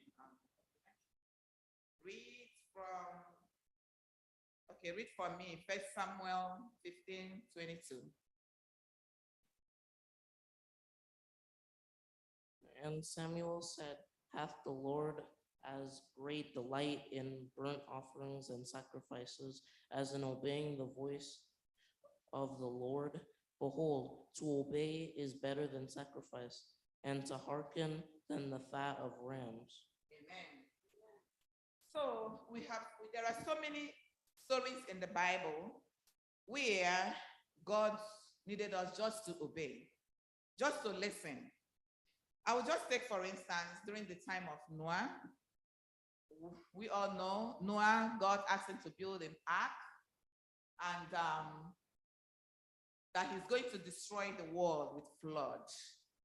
And Noah was preaching, and Noah was building the ark. It took Noah so many years to build this ark. And Noah preached and preached and preached.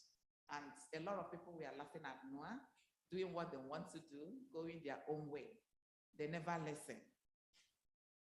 And when the day came, God shut the door of the ark. After Noah and his family went in, and the animals that he chose, both clean and unclean. And when the flood came, what happened? The people were running helter-skelter. They were begging Noah, "Please, Noah, please, we are ready to enter the ark. We are ready to listen." But then guess what? It was late and nothing can be done. And the flood came and the earthquake, they were all running helter-skelter, hiding. They went to the tallest tree. The rain covered the tree. They went to the mountain was covered. What am I saying? The same thing is happening today. God wants us to listen to his word. God wants us to listen to our parents. God wants us to listen to what he's telling us. If we don't listen to all these instructions our parents are giving us, the Bible is telling us, it will lead us to nowhere. Our life will be scattered. A lot of children have gone astray today because they refuse to listen. But by God's grace, God will help us to listen to his word. And again, Christ is coming. He's returning.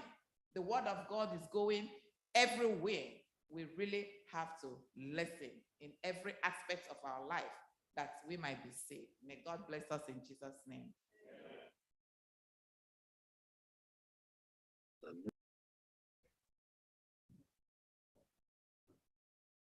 Thank you, Casey.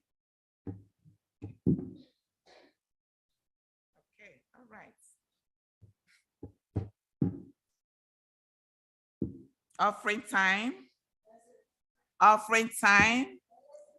Okay, this is the time to return God's portion of our blessings. We have our online giving, whichever way you want to give to God online. Through the first Igbo SDA giving online. If you need the envelope, the deaconess and the deacon have their plates going around. Just thank God. Whatever thing you have, your tithes, your offering. As we give, we should remember in the Bible, Matthew 24, the 3 servants who were given the talent to do their job and to return their increase. Today, God has given us job. Some of us, we came to this country with nothing. God has blessed us. How much are you returning to God? How much are you giving God to tell him you are grateful, you thank you, you appreciate him? He only asks for 1/10. He's not asking for everything. Remember, everything belongs to him, but he's only asking us to give him just one part of it. So we should always be grateful to God. No matter the little God gave you, he is going to increase it, just like the 3 servants who were given the 3 talents. Those that return with increase, God increase it more for them. So today, the more we return, the more God blesses us. Just have the faith. Can we stand?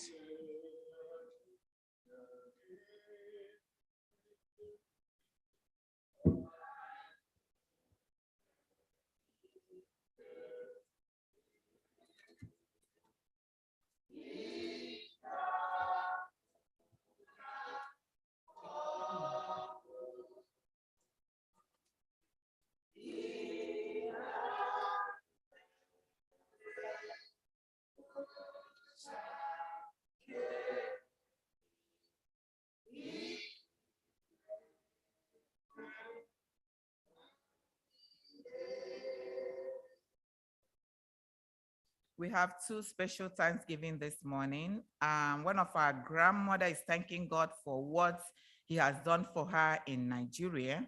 Therefore, she's asking for his name to be praised. Amen. And a sister is also thanking God for adding another year to her husband's life. She is thanking God for saving him from the temptation he went through this week. And he is asking God to please add more years to his life so that he can live and be able to enjoy the good family God has given him. May the blessings of God be upon each one of us. May we continue to live for God, and may God add more and more years to all our lives in Jesus' name. Amen. May we pray. Our dear God, we thank you. We adore you. We bless your name, for you are good. Father, we thank you for everything you have given to us. The whole world belongs to you and not us. But this morning, Father, we have listened to what you asked us to do, to return 1/10 of what you have asked us, you have blessed us with, and more also. Father, we ask you to bless it. We ask you to bless our pockets. We ask you to bless us in our jobs, Father. We ask you to continue, oh Lord, to increase us, because the more you increase us, the more we increase our giving. Thank you, Father, for you have answered our prayers. In Jesus' name we pray. Amen. Amen.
Amen. Amen. Jehovah, Yahweh, Abu Chineke forever. That is settled.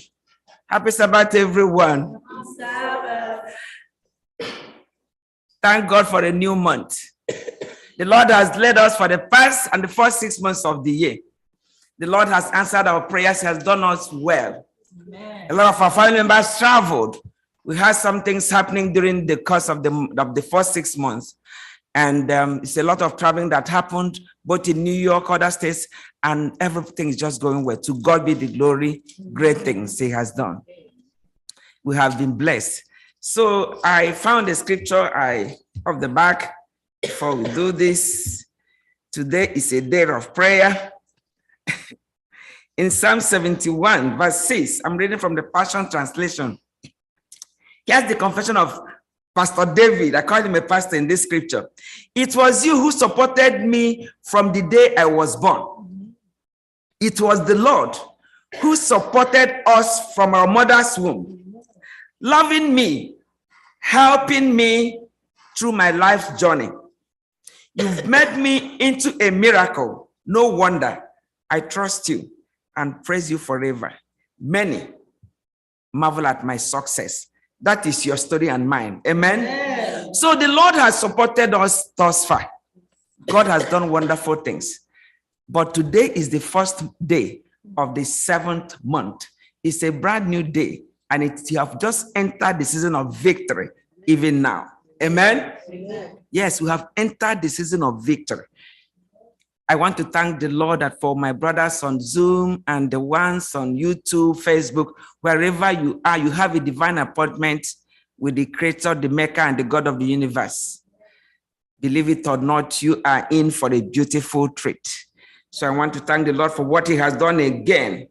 I want to thank him for the privilege of standing in your presence this morning. I want us to pay attention. I don't have a lot to say, but I have done my sermon in 3 segments. The last one, we are going to pray. This month, from what the pastor told me, is a month of prayer. We are going to pray for ourselves, pray for each other, and pray for our friends. Pray for your co-workers, those ones that are troubling you. And we have a prayer bus. See this prayer bus? It works.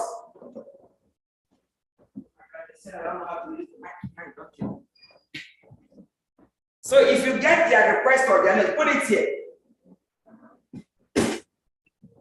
If you have any prayer requests during the course of the month and beyond, just drop it off there. We will pray for the person and for the situation, and God is going to do marvelous things. Amen? Yes. Let us pray again. Our Father and our God, the hour have come for you to manifest yourself in the midst of your church.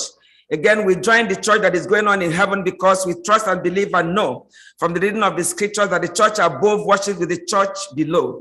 And so, Lord, in your presence, we just pray that you will do a new thing in our lives. Thank you for all that you have done in the first 6 months. A lot of people have gathered in your presence because we heard the story that Jesus is passing by, and there is victory of the way. So we opened this and we found victory after victory. So it's our turn now. We are in season. You are God of wonders without number, and we are going to make us a wonder even now in Jesus' name. Amen. So I have a few things I want us to look at before we pray. You see, people in life, they want something called victory.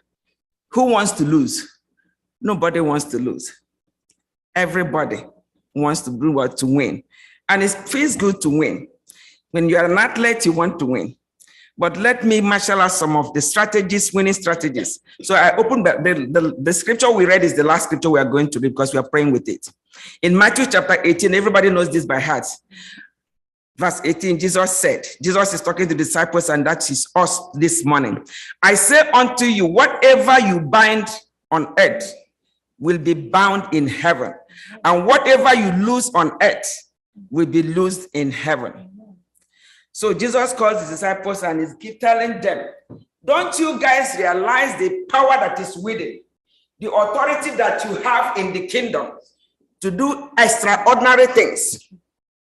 And in the Old Testament, Jesus said, I will never leave you nor forsake you for my great name's sake.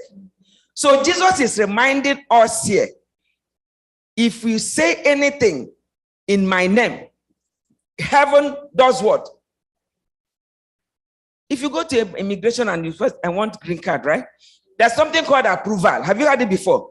If you agree now in this place and say something to God, there is going to be a stamp from heaven, and God will give us what? The victory. That's what Jesus is telling them. And verse 9, again, I say to you that if two of you agree on earth concerning anything that they ask, anything means anything. Anything means what? Anything. Meaning that nothing is off limits. You can ask anything, but you have to have agreement. We have to want it, to need it, to say, this brother, for me, there are some people that are sick. I'm sick and tired of them. I want God to do something like ASAP. So we are going to agree today. That is why we are here. To do what? To speak to the situation. Because we have the Bible read. Again, I say to you, if two of you agree on earth concerning anything that they ask, it will be done for them. By who? By my Father. For where 2 or 3 are gathered together in my name, I am there in the midst of them. So the one who does the miracle is the Father, and he wants us to agree. And when we agree, it happened in Acts chapter 2. He saw that they were in one accord. They've been praying and praying, playing all the politics. And at a point, they said, enough of this, now let's mean business. And the moment God saw that they were in one accord, the power came on them, and their lives was never, ever the same. So if people have spoken to situations and they got victory, and God wants us to speak as members of this family of faith, I think it's about time for us to do what? To use the authority that God has given us to do what? To speak. So my question, I wrote a question here, is how can we bind something? With the mouth. With the mouth. There's no mathematics to this. Just speak it and believe it. Don't speak doubt. I'm tired of listening to prayers of doubt.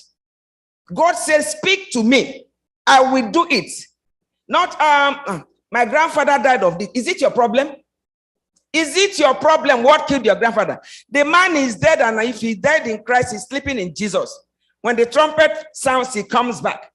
So you cannot be doing, and they said, the doctor said, God bless the doctors, all of you doctors, God bless you. But what I'm saying is that God said that we have a Bible God-given right to do what? To speak to situations. Who wants to be healed today? So we are going to speak to situations. Amen? That's why I think that's why they told me to come. You know? So that's what we are going to do. So in prayer, you have to speak to situations. Let's look at how we can do this. So, in this sermon today, who knows the caption of the sermon?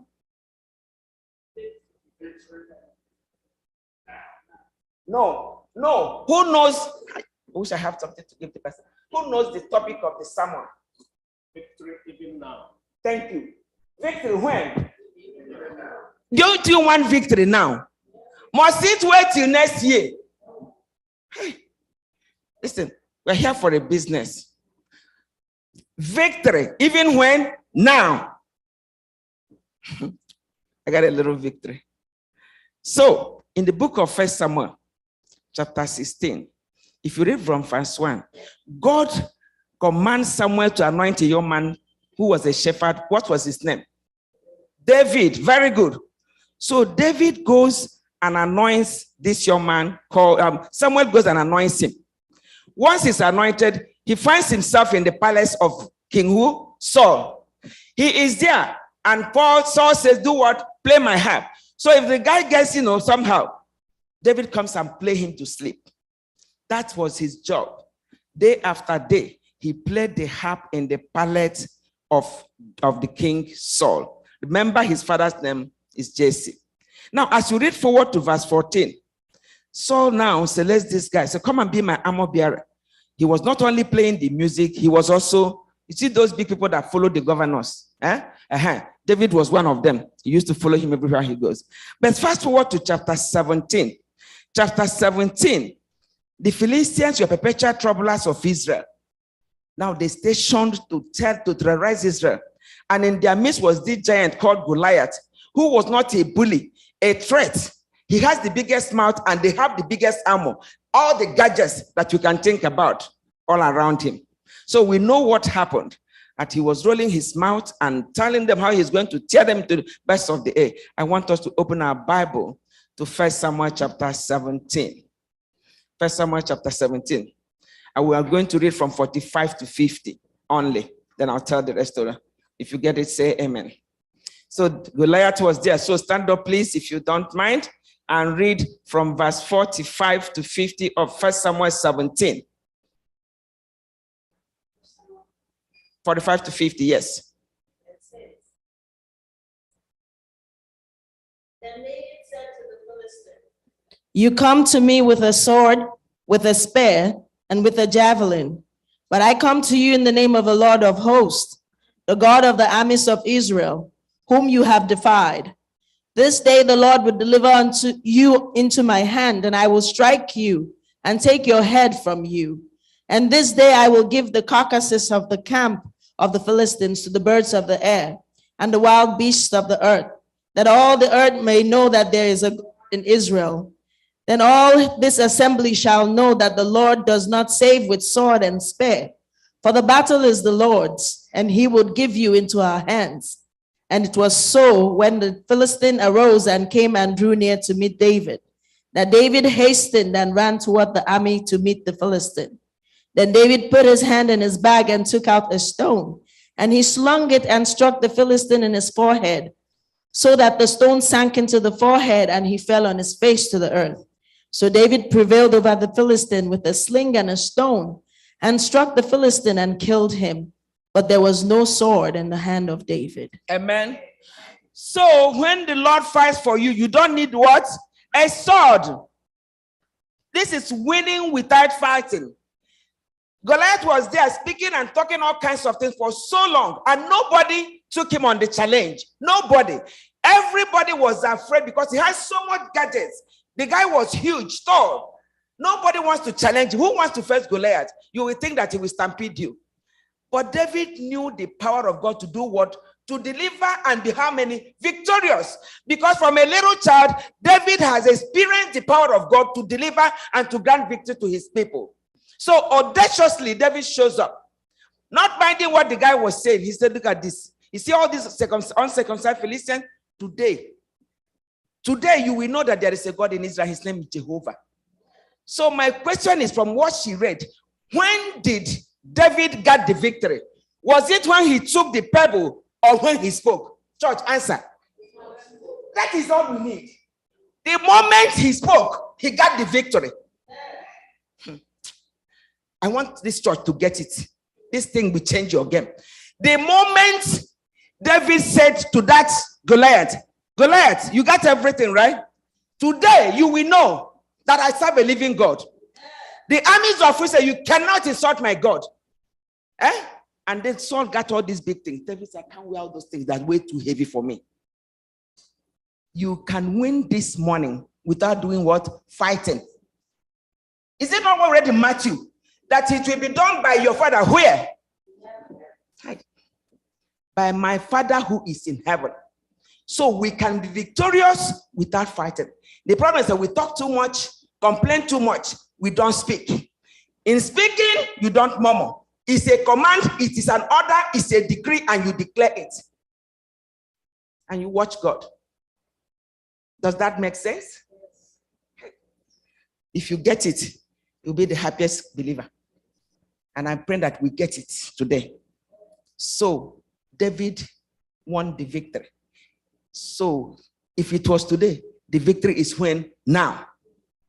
So if David is dead, sleeping in Christ, who needs the victory now is who? All of us here. Everybody has a situation that you need victory today in the battlefields of your life.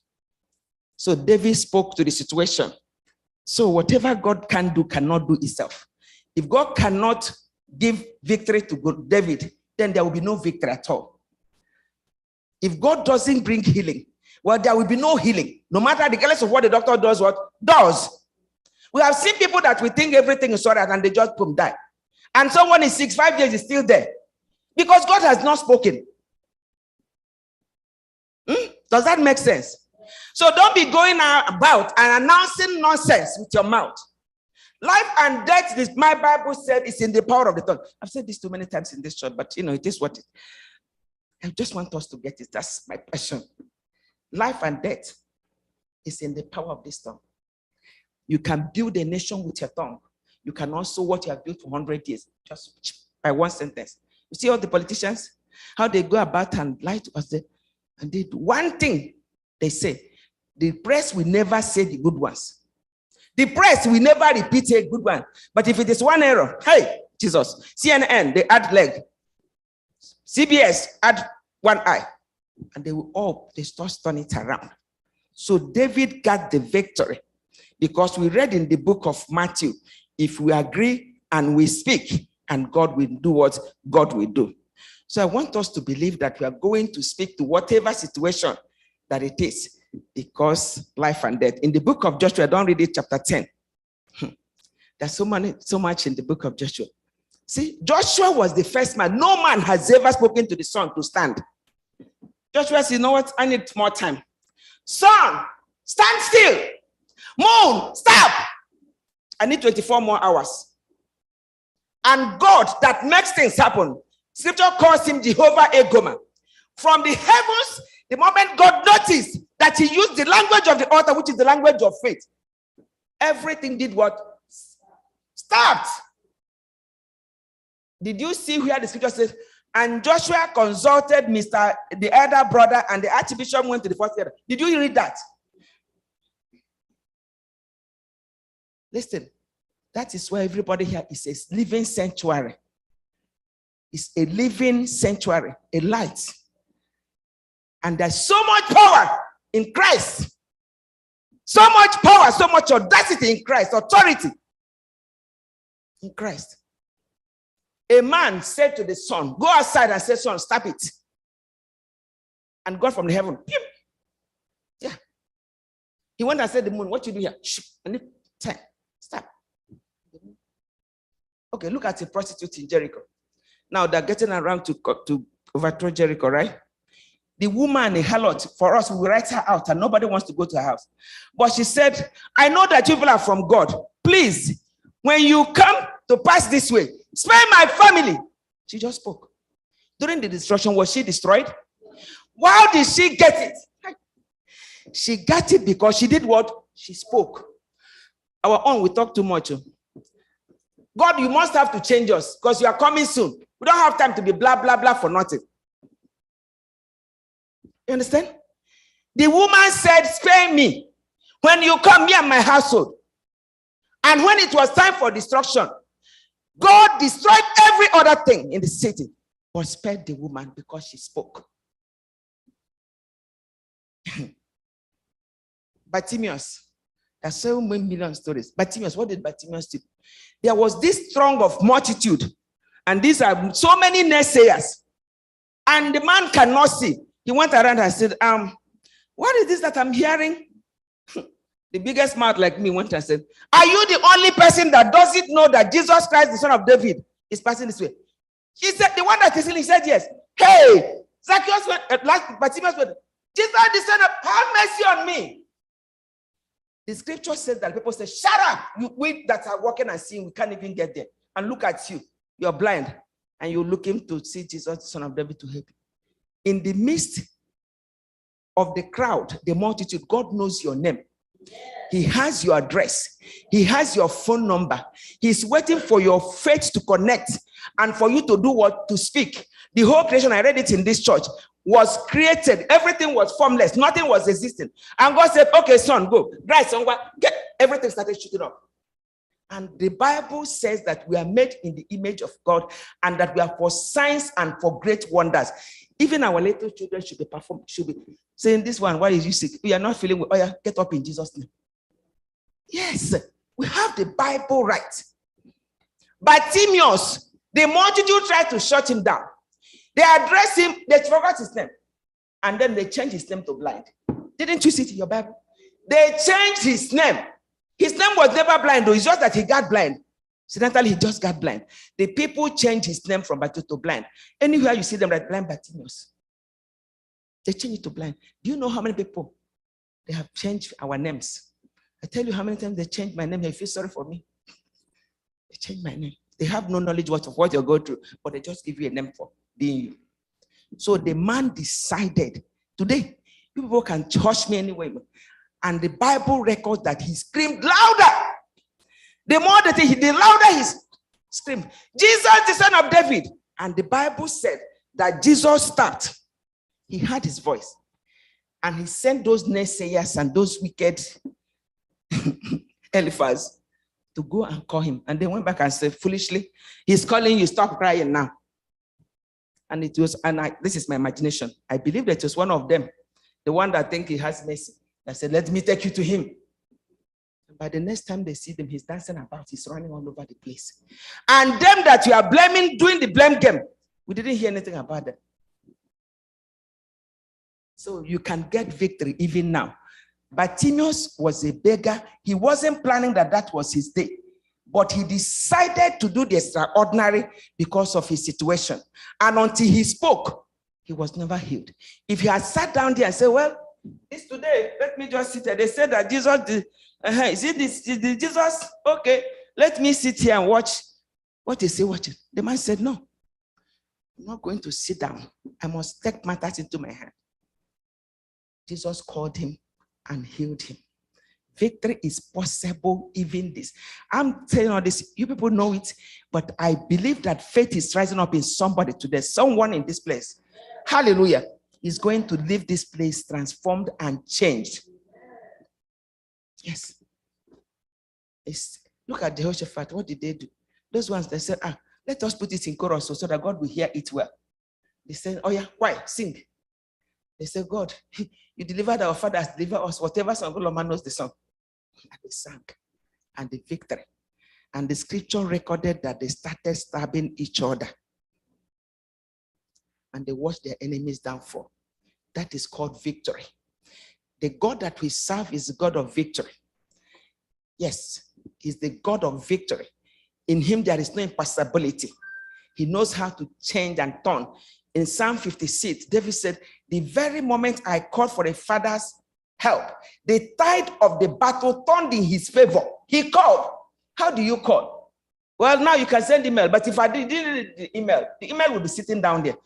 Because people send me things, if I don't read it, sometimes I delete good things.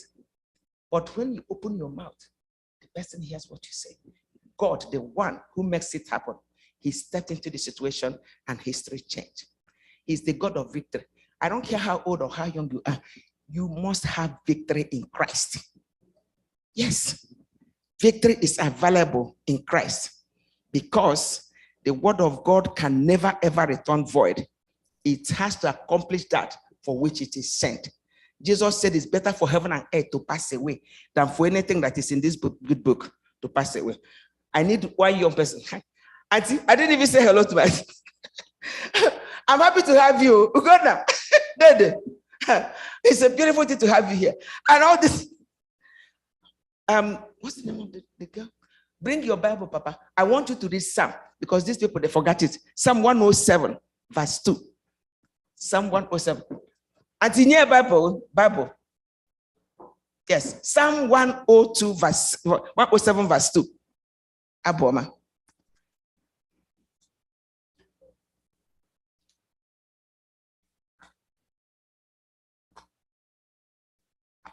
Okay, have you go ahead? I can go ahead the next time. Yeah, 107 verse 2, ma. Let the redeemed of the Lord say this, those he redeemed from the hand of the foe. Hi. Did you guys hear that? Nobody said amen. Let the redeemed of the Lord do what? Say so. Not the Panwine Tapa Inisia Langa people. We are the redeemed. That's why we're sitting here. God says, speak. Say something to me. I have redeemed you. Talk to me. He's the talking father. He wants to hear you. Lord, in the morning thou shalt hear a voice ascending high. He's begging my children. I want to help you guys. Redeemed of the Lord. You know, the redeemed don't want to say what God. But God again is saying, let the redeemed of the Lord say what? So. And the Bible repeated, I say, when we speak, it goes to the ears of God. Jehovah, and he wrote a book of remembrance, the redeemed of the Lord. So it is our Bible right and God-given right to speak to situations that are not working in our lives. Yeah. There's no magic in the mouth of the pastor. The same power, if you consecrate yourself and live within how God wants us to live, you do great and mighty things in the kingdom. That's why Jesus told the disciples, this is authority I give you. Because in the midst of every crisis you think is big, there is Christ at the center, waiting for someone to activate it. By doing what? Speaking. You know how many times we speak in? I'd like the committees, but it takes too much long. And then less prayer. It's a problem for me. Sometimes I just think we should come to these things, like make the long talk short and do more prayer. Because more prayer is more power. That's what the Bible says. So there is a call for the redeemed of the Lord to speak the word of God. See, what God cannot do, doctor cannot do it. Job, we know the story of Job.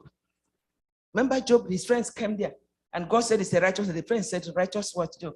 Look at you, you're righteous and you're sitting on the floor. Your children died and everything, and your wife is sitting against you. What makes you righteous? Job did not say anything. When I say, look at you, Job, let me tell you something, that you are not that righteous. That one now is the devil's advocate. You are not righteous because if you were a righteous man, this God that you claim to serve will be making you to laugh. In Job 8:21, Job did not say anything. The book went silent to the last chapter. Job said, fool, let me deliver this idiocy. And Job began to pray for them.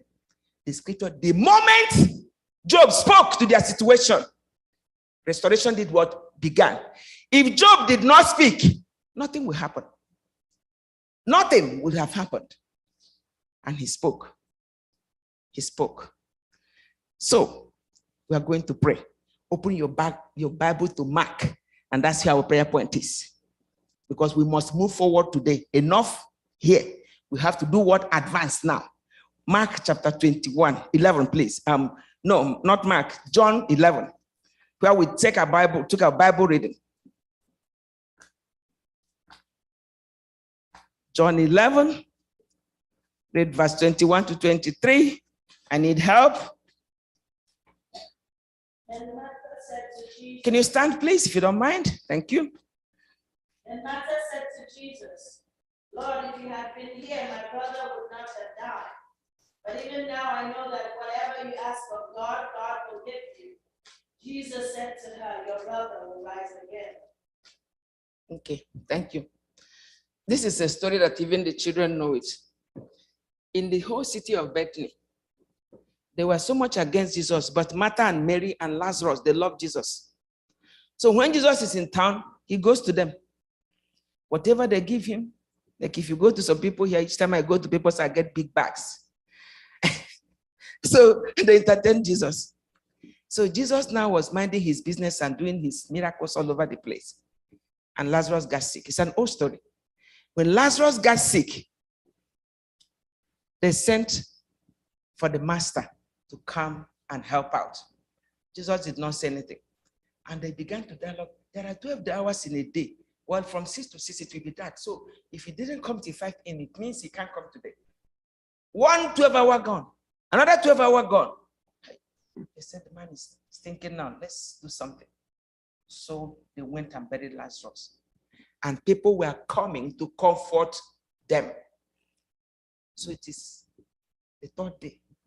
Jesus decides to go. Tell his disciples, I heard that Lazarus wasn't feeling well. Let us go.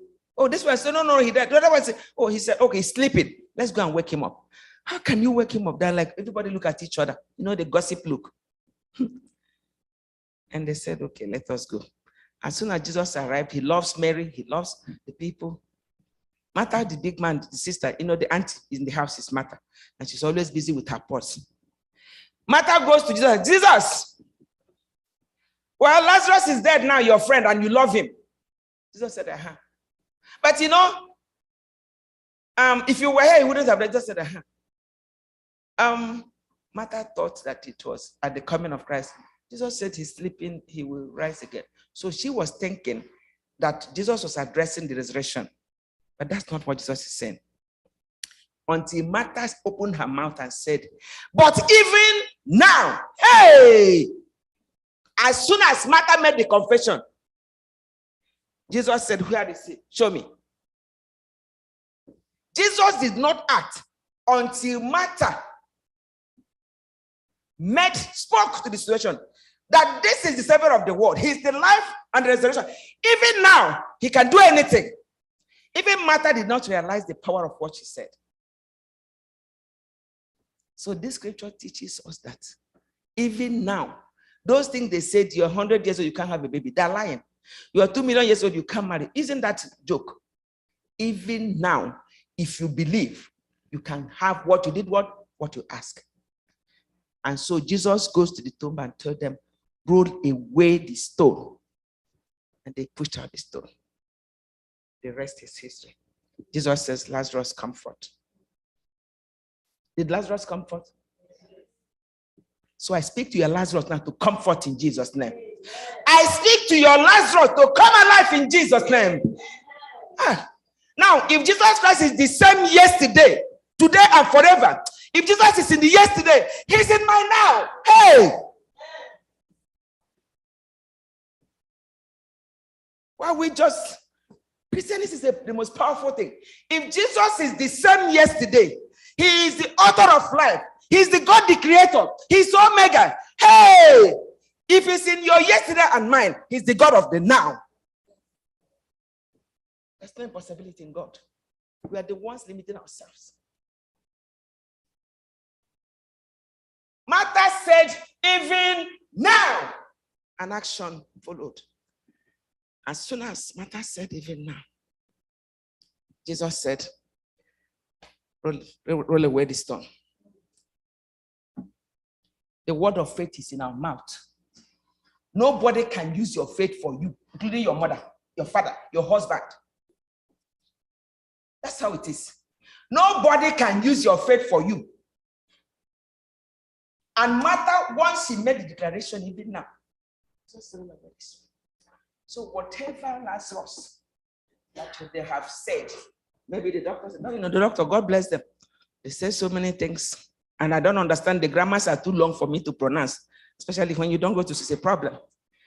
But Martha said to Jesus, even now, to you now, I said, whatever Lazarus, in the name of the God of Abraham, Isaac, and Jacob, the God of creation who called me to this, whatever Lazarus, hey, that the enemy have stolen, even now, let God roll away the stone in Jesus' name. It's time to move forward. It's time for us to move forward as a church. You know, the past how many months? It's been like burial. The amount of money we have used to bury people is too much. It's a lot. I'm not against it, but I'm saying, even now, God needs to give us a break. Amen, church? We need a break. We need a break. Last year was marriage. What changed now? What changed now? So we belong in this mountain. We're going to move forward. So I come here today to announce what I found in Leviticus 26. If you read from verse 9 in my translation, it says that God, when he steps into your situation, that surprise will follow surprise. Yeah, blessing will follow blessing. Healing will follow healing. In Exodus 14, he said, you belong here, move forward. So we are going to pray now. If you have any situation that is almost next to Lazarus, come here, let us hold our hands and speak to those situations. I'm sick and tired of so many things. Let us speak to those situations. You're not coming to me, you're coming to the God of creation. Whether it's your, whatever it is, I'm going to make a declaration based on what I found in the good book. Jesus, you are the same yesterday, today, and forever. My Bible says that you change it not. In your book, there is no impossibility. What you cannot do cannot be done, and there is nothing you cannot do. In 1 Samuel chapter 3, the war between the Philistines and the army, it was so much intense, but the drag ended. The God that ends drag, the God that ends drags, that ends wars, that God is our God. Yeah, you come here, please.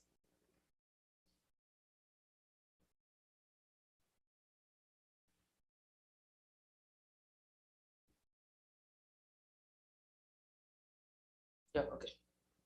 You know, the word of God is spirit and it is life. It's not about any of us. Whether you're on Zoom, on YouTube, this prayer goes to you. If you put your heart to it, the God of even now will grant you victory. Let us pray. Our Father and our God, you are the same yesterday, today, and forever. You change it not. With you, all things are possible. You are the Alpha and the Omega, the unchangeable changer God. That's who you are, the bright and morning star, the rose of Sharon, hey, the lily of the valley, the commander of the armies of Israel. Jehovah, show up in this place, oh God. Show up and grant your children victory on every side. Whether you are not feeling well, may the God, the great physician, may he grant you your victory even now in Jesus' name. Amen. Family marital problem, may the Lord grant victory even now in Jesus' name. Amen. Hey, problem with our teenagers, oh God, from the heavens, grant us victory even now in Jesus' name. Amen. My Father, hey, sickness, eye problem, back problem, knee problem, from the heavens, dear Lord, according to your word, which is your will. The scripture says that heaven and earth can pass away, your word cannot pass away. Grant your people healing even now in Jesus' name. Amen. Whatever be the need, answer, grant even healing in the Hannah prayers in Jesus' name. Amen. I speak to fibroid. Hey, all these fibroid, cancer, in the mighty name of Jesus, shrink in Jesus' name. Amen. Every blood problem, cease from functioning in Jesus' name. Amen. Even now, Lord, set your people free. Set us free, oh God. Set our children free from distraction and distract us in Jesus' name. Amen. Even now, dear Lord, do a new thing. Give us a turnaround. May we begin to succeed. May we continue to succeed and become very successful according to your word in Jesus' name. May surprise follow surprise. May harvest follow harvest. May healing follow healing. May open door follow open door. In Jesus' name. There is nothing impossible. Lord, we humble ourselves under your mighty arm as the church continues to worship the church above with the church beneath. Whatever I did not mention, that who searches the heart of men, grants this church, our brothers online, our sisters online, grant all of us victory, even now, on every side, in all things and every way. In Jesus' name. Amen. My Father, we pray that you will heal this young man who loves you. Bring healing upon his life. Yes, grant him healing and vitality in Jesus' name. You will not die in the midst of your days. As your days are, so shall your strength be. In Jesus' name. You will go from strength to strength, from victory to victory, from blessing to blessing, from glory to glory, according to the word of God. In Jesus' name.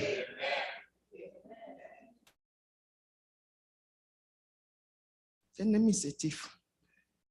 Thank you, Father. Father, please touch. Thank you, Holy Spirit. Thank you for those angels of healing. Touch everyone in this place on this divine appointment, that it will be chronicled in the archives of heaven, that the Lord has visited his people. Let there be a performance of your word upon every life, every ear that have heard your word in this place today, to the glory of your powerful name, O God, to the shame of the enemy and the blessing of your church, that you will take us from victory to victory, from glory to glory, from health to health, from blessing to blessing, from open door to open door, from strength to strength. Because the scripture says, upon Mount Zion there shall be deliverance, and the house of Jacob shall possess their possession. Which means, God, give us an evidence that you have been to Zion. Give us an evidence, oh God. Yes, let there be peace in our homes, that you have been to Zion. Yes, Lord, thank you for the turnaround, that you are becoming the talk of the nations for good. We just praise the Lord. We thank you so much for changing things. Yes, thank you for the turnaround. Thank you, Father, for what you have done. Hey, in the workplace, Father, grant us victory in the workplace. Victory in the workplace. Hey, even now, grant us victory in the workplace. In Jesus' name. For those looking for new jobs, Jehovah, open doors are open. Doors are open. Good paying jobs, good opportunities. In Jesus' name. In Jesus' name. In Jesus' name. Hallelujah. And so, Lord, we thank you so much for what you have done. And I decree that it shall be permanent. You go and go from victory to victory. Go from blessing to blessing. Go from health to health. Go from open door to open door. Go from glory to glory. Go and show your evidence that you have been with the Master. I make these prayers and I thank the Lord that the God of exceeding expectation is going to exceed our expectations, in the name of the Father, the Son, and the sweet Holy Spirit. Amen. Amen.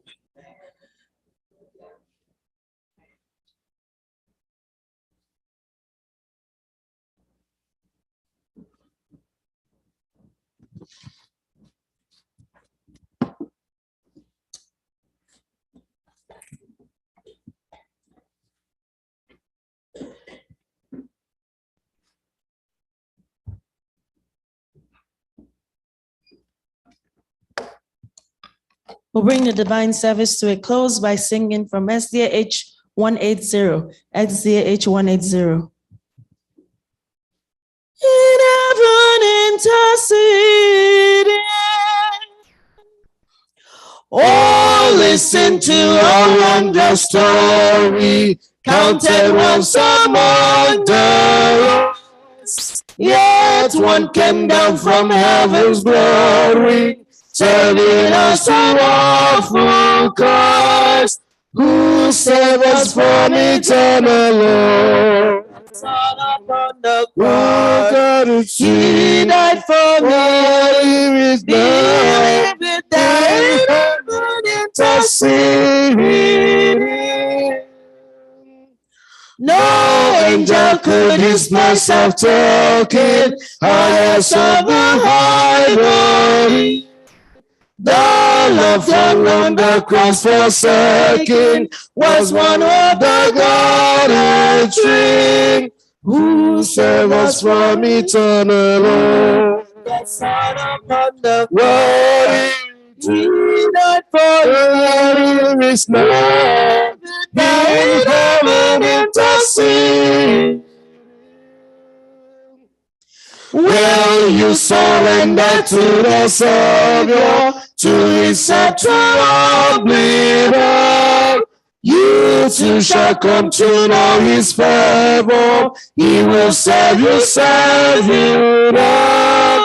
Who save us from eternal loss? What did he do for you? There is enough. There is heaven interceding.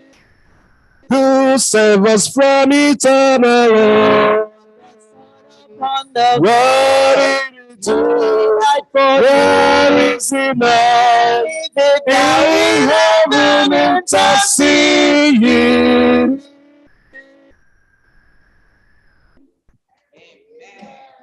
Amen, church. Our Father and our God, we thank you for what you have done, that this blessing shall be permanent in the name of Jesus Christ. In this new month of prayer, we will go from strength to strength, from victory to victory, from health to health in the name of Jesus Christ. We thank you that all of us we're going to have an evidence that we've been to Zion. So we give you all the glory and all the praise for mighty things that you're about to do. And we'll come back with the sacrifice of praise to the greatness of your power and the power of your greatness. Blessed be your holy name. We ask in Jesus' name. Amen. I want us to share the grace. And now, may the grace of our Lord Jesus Christ, the love of God, and the sweet fellowship of the Holy Spirit rest and abide with us now forevermore. Amen. Amen. And so, Father, please let the words of our mouth and the meditations of our hearts be acceptable in thy sight, O Lord, our strength and forever, our great Redeemer. Amen. Amen. And amen. Your life can never be the same. Amen. Hope in the coming of the Lord. We have this hope that runs within our hearts. Hope in the coming of the Lord. We are dispelled that Christ alone is born. That's in the promise of his word. We believe that time is here when the nations fall and men shall awake and shall sing. Hallelujah, Christ is here. We are deserved that was weary my heart. Hope in the coming, Lord, Lord.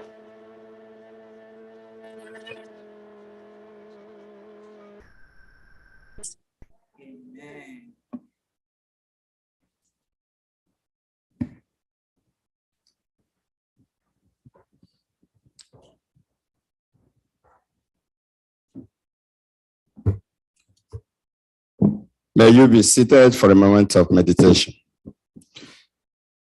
I just now ask you to use just 1 minute to speak directly to your Lord, just to give you victory. Even now, victory is possible.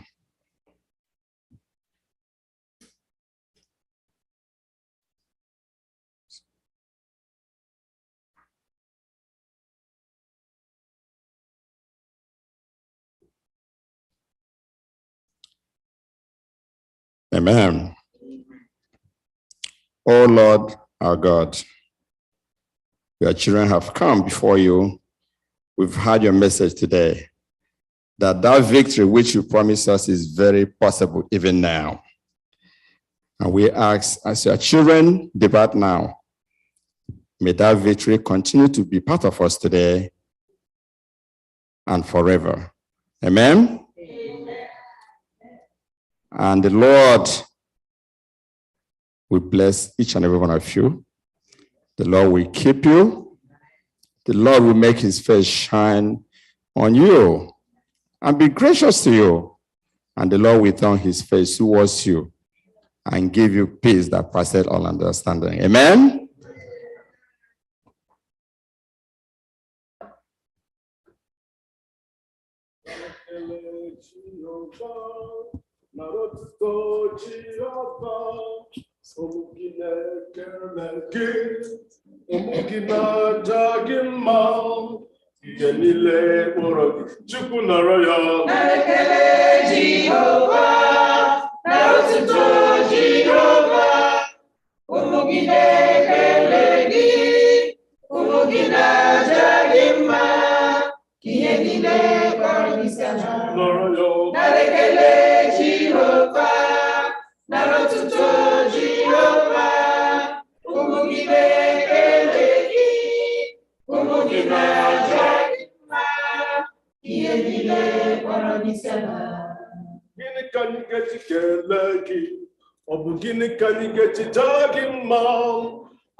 So we have a little refreshment downstairs. Little refreshment downstairs.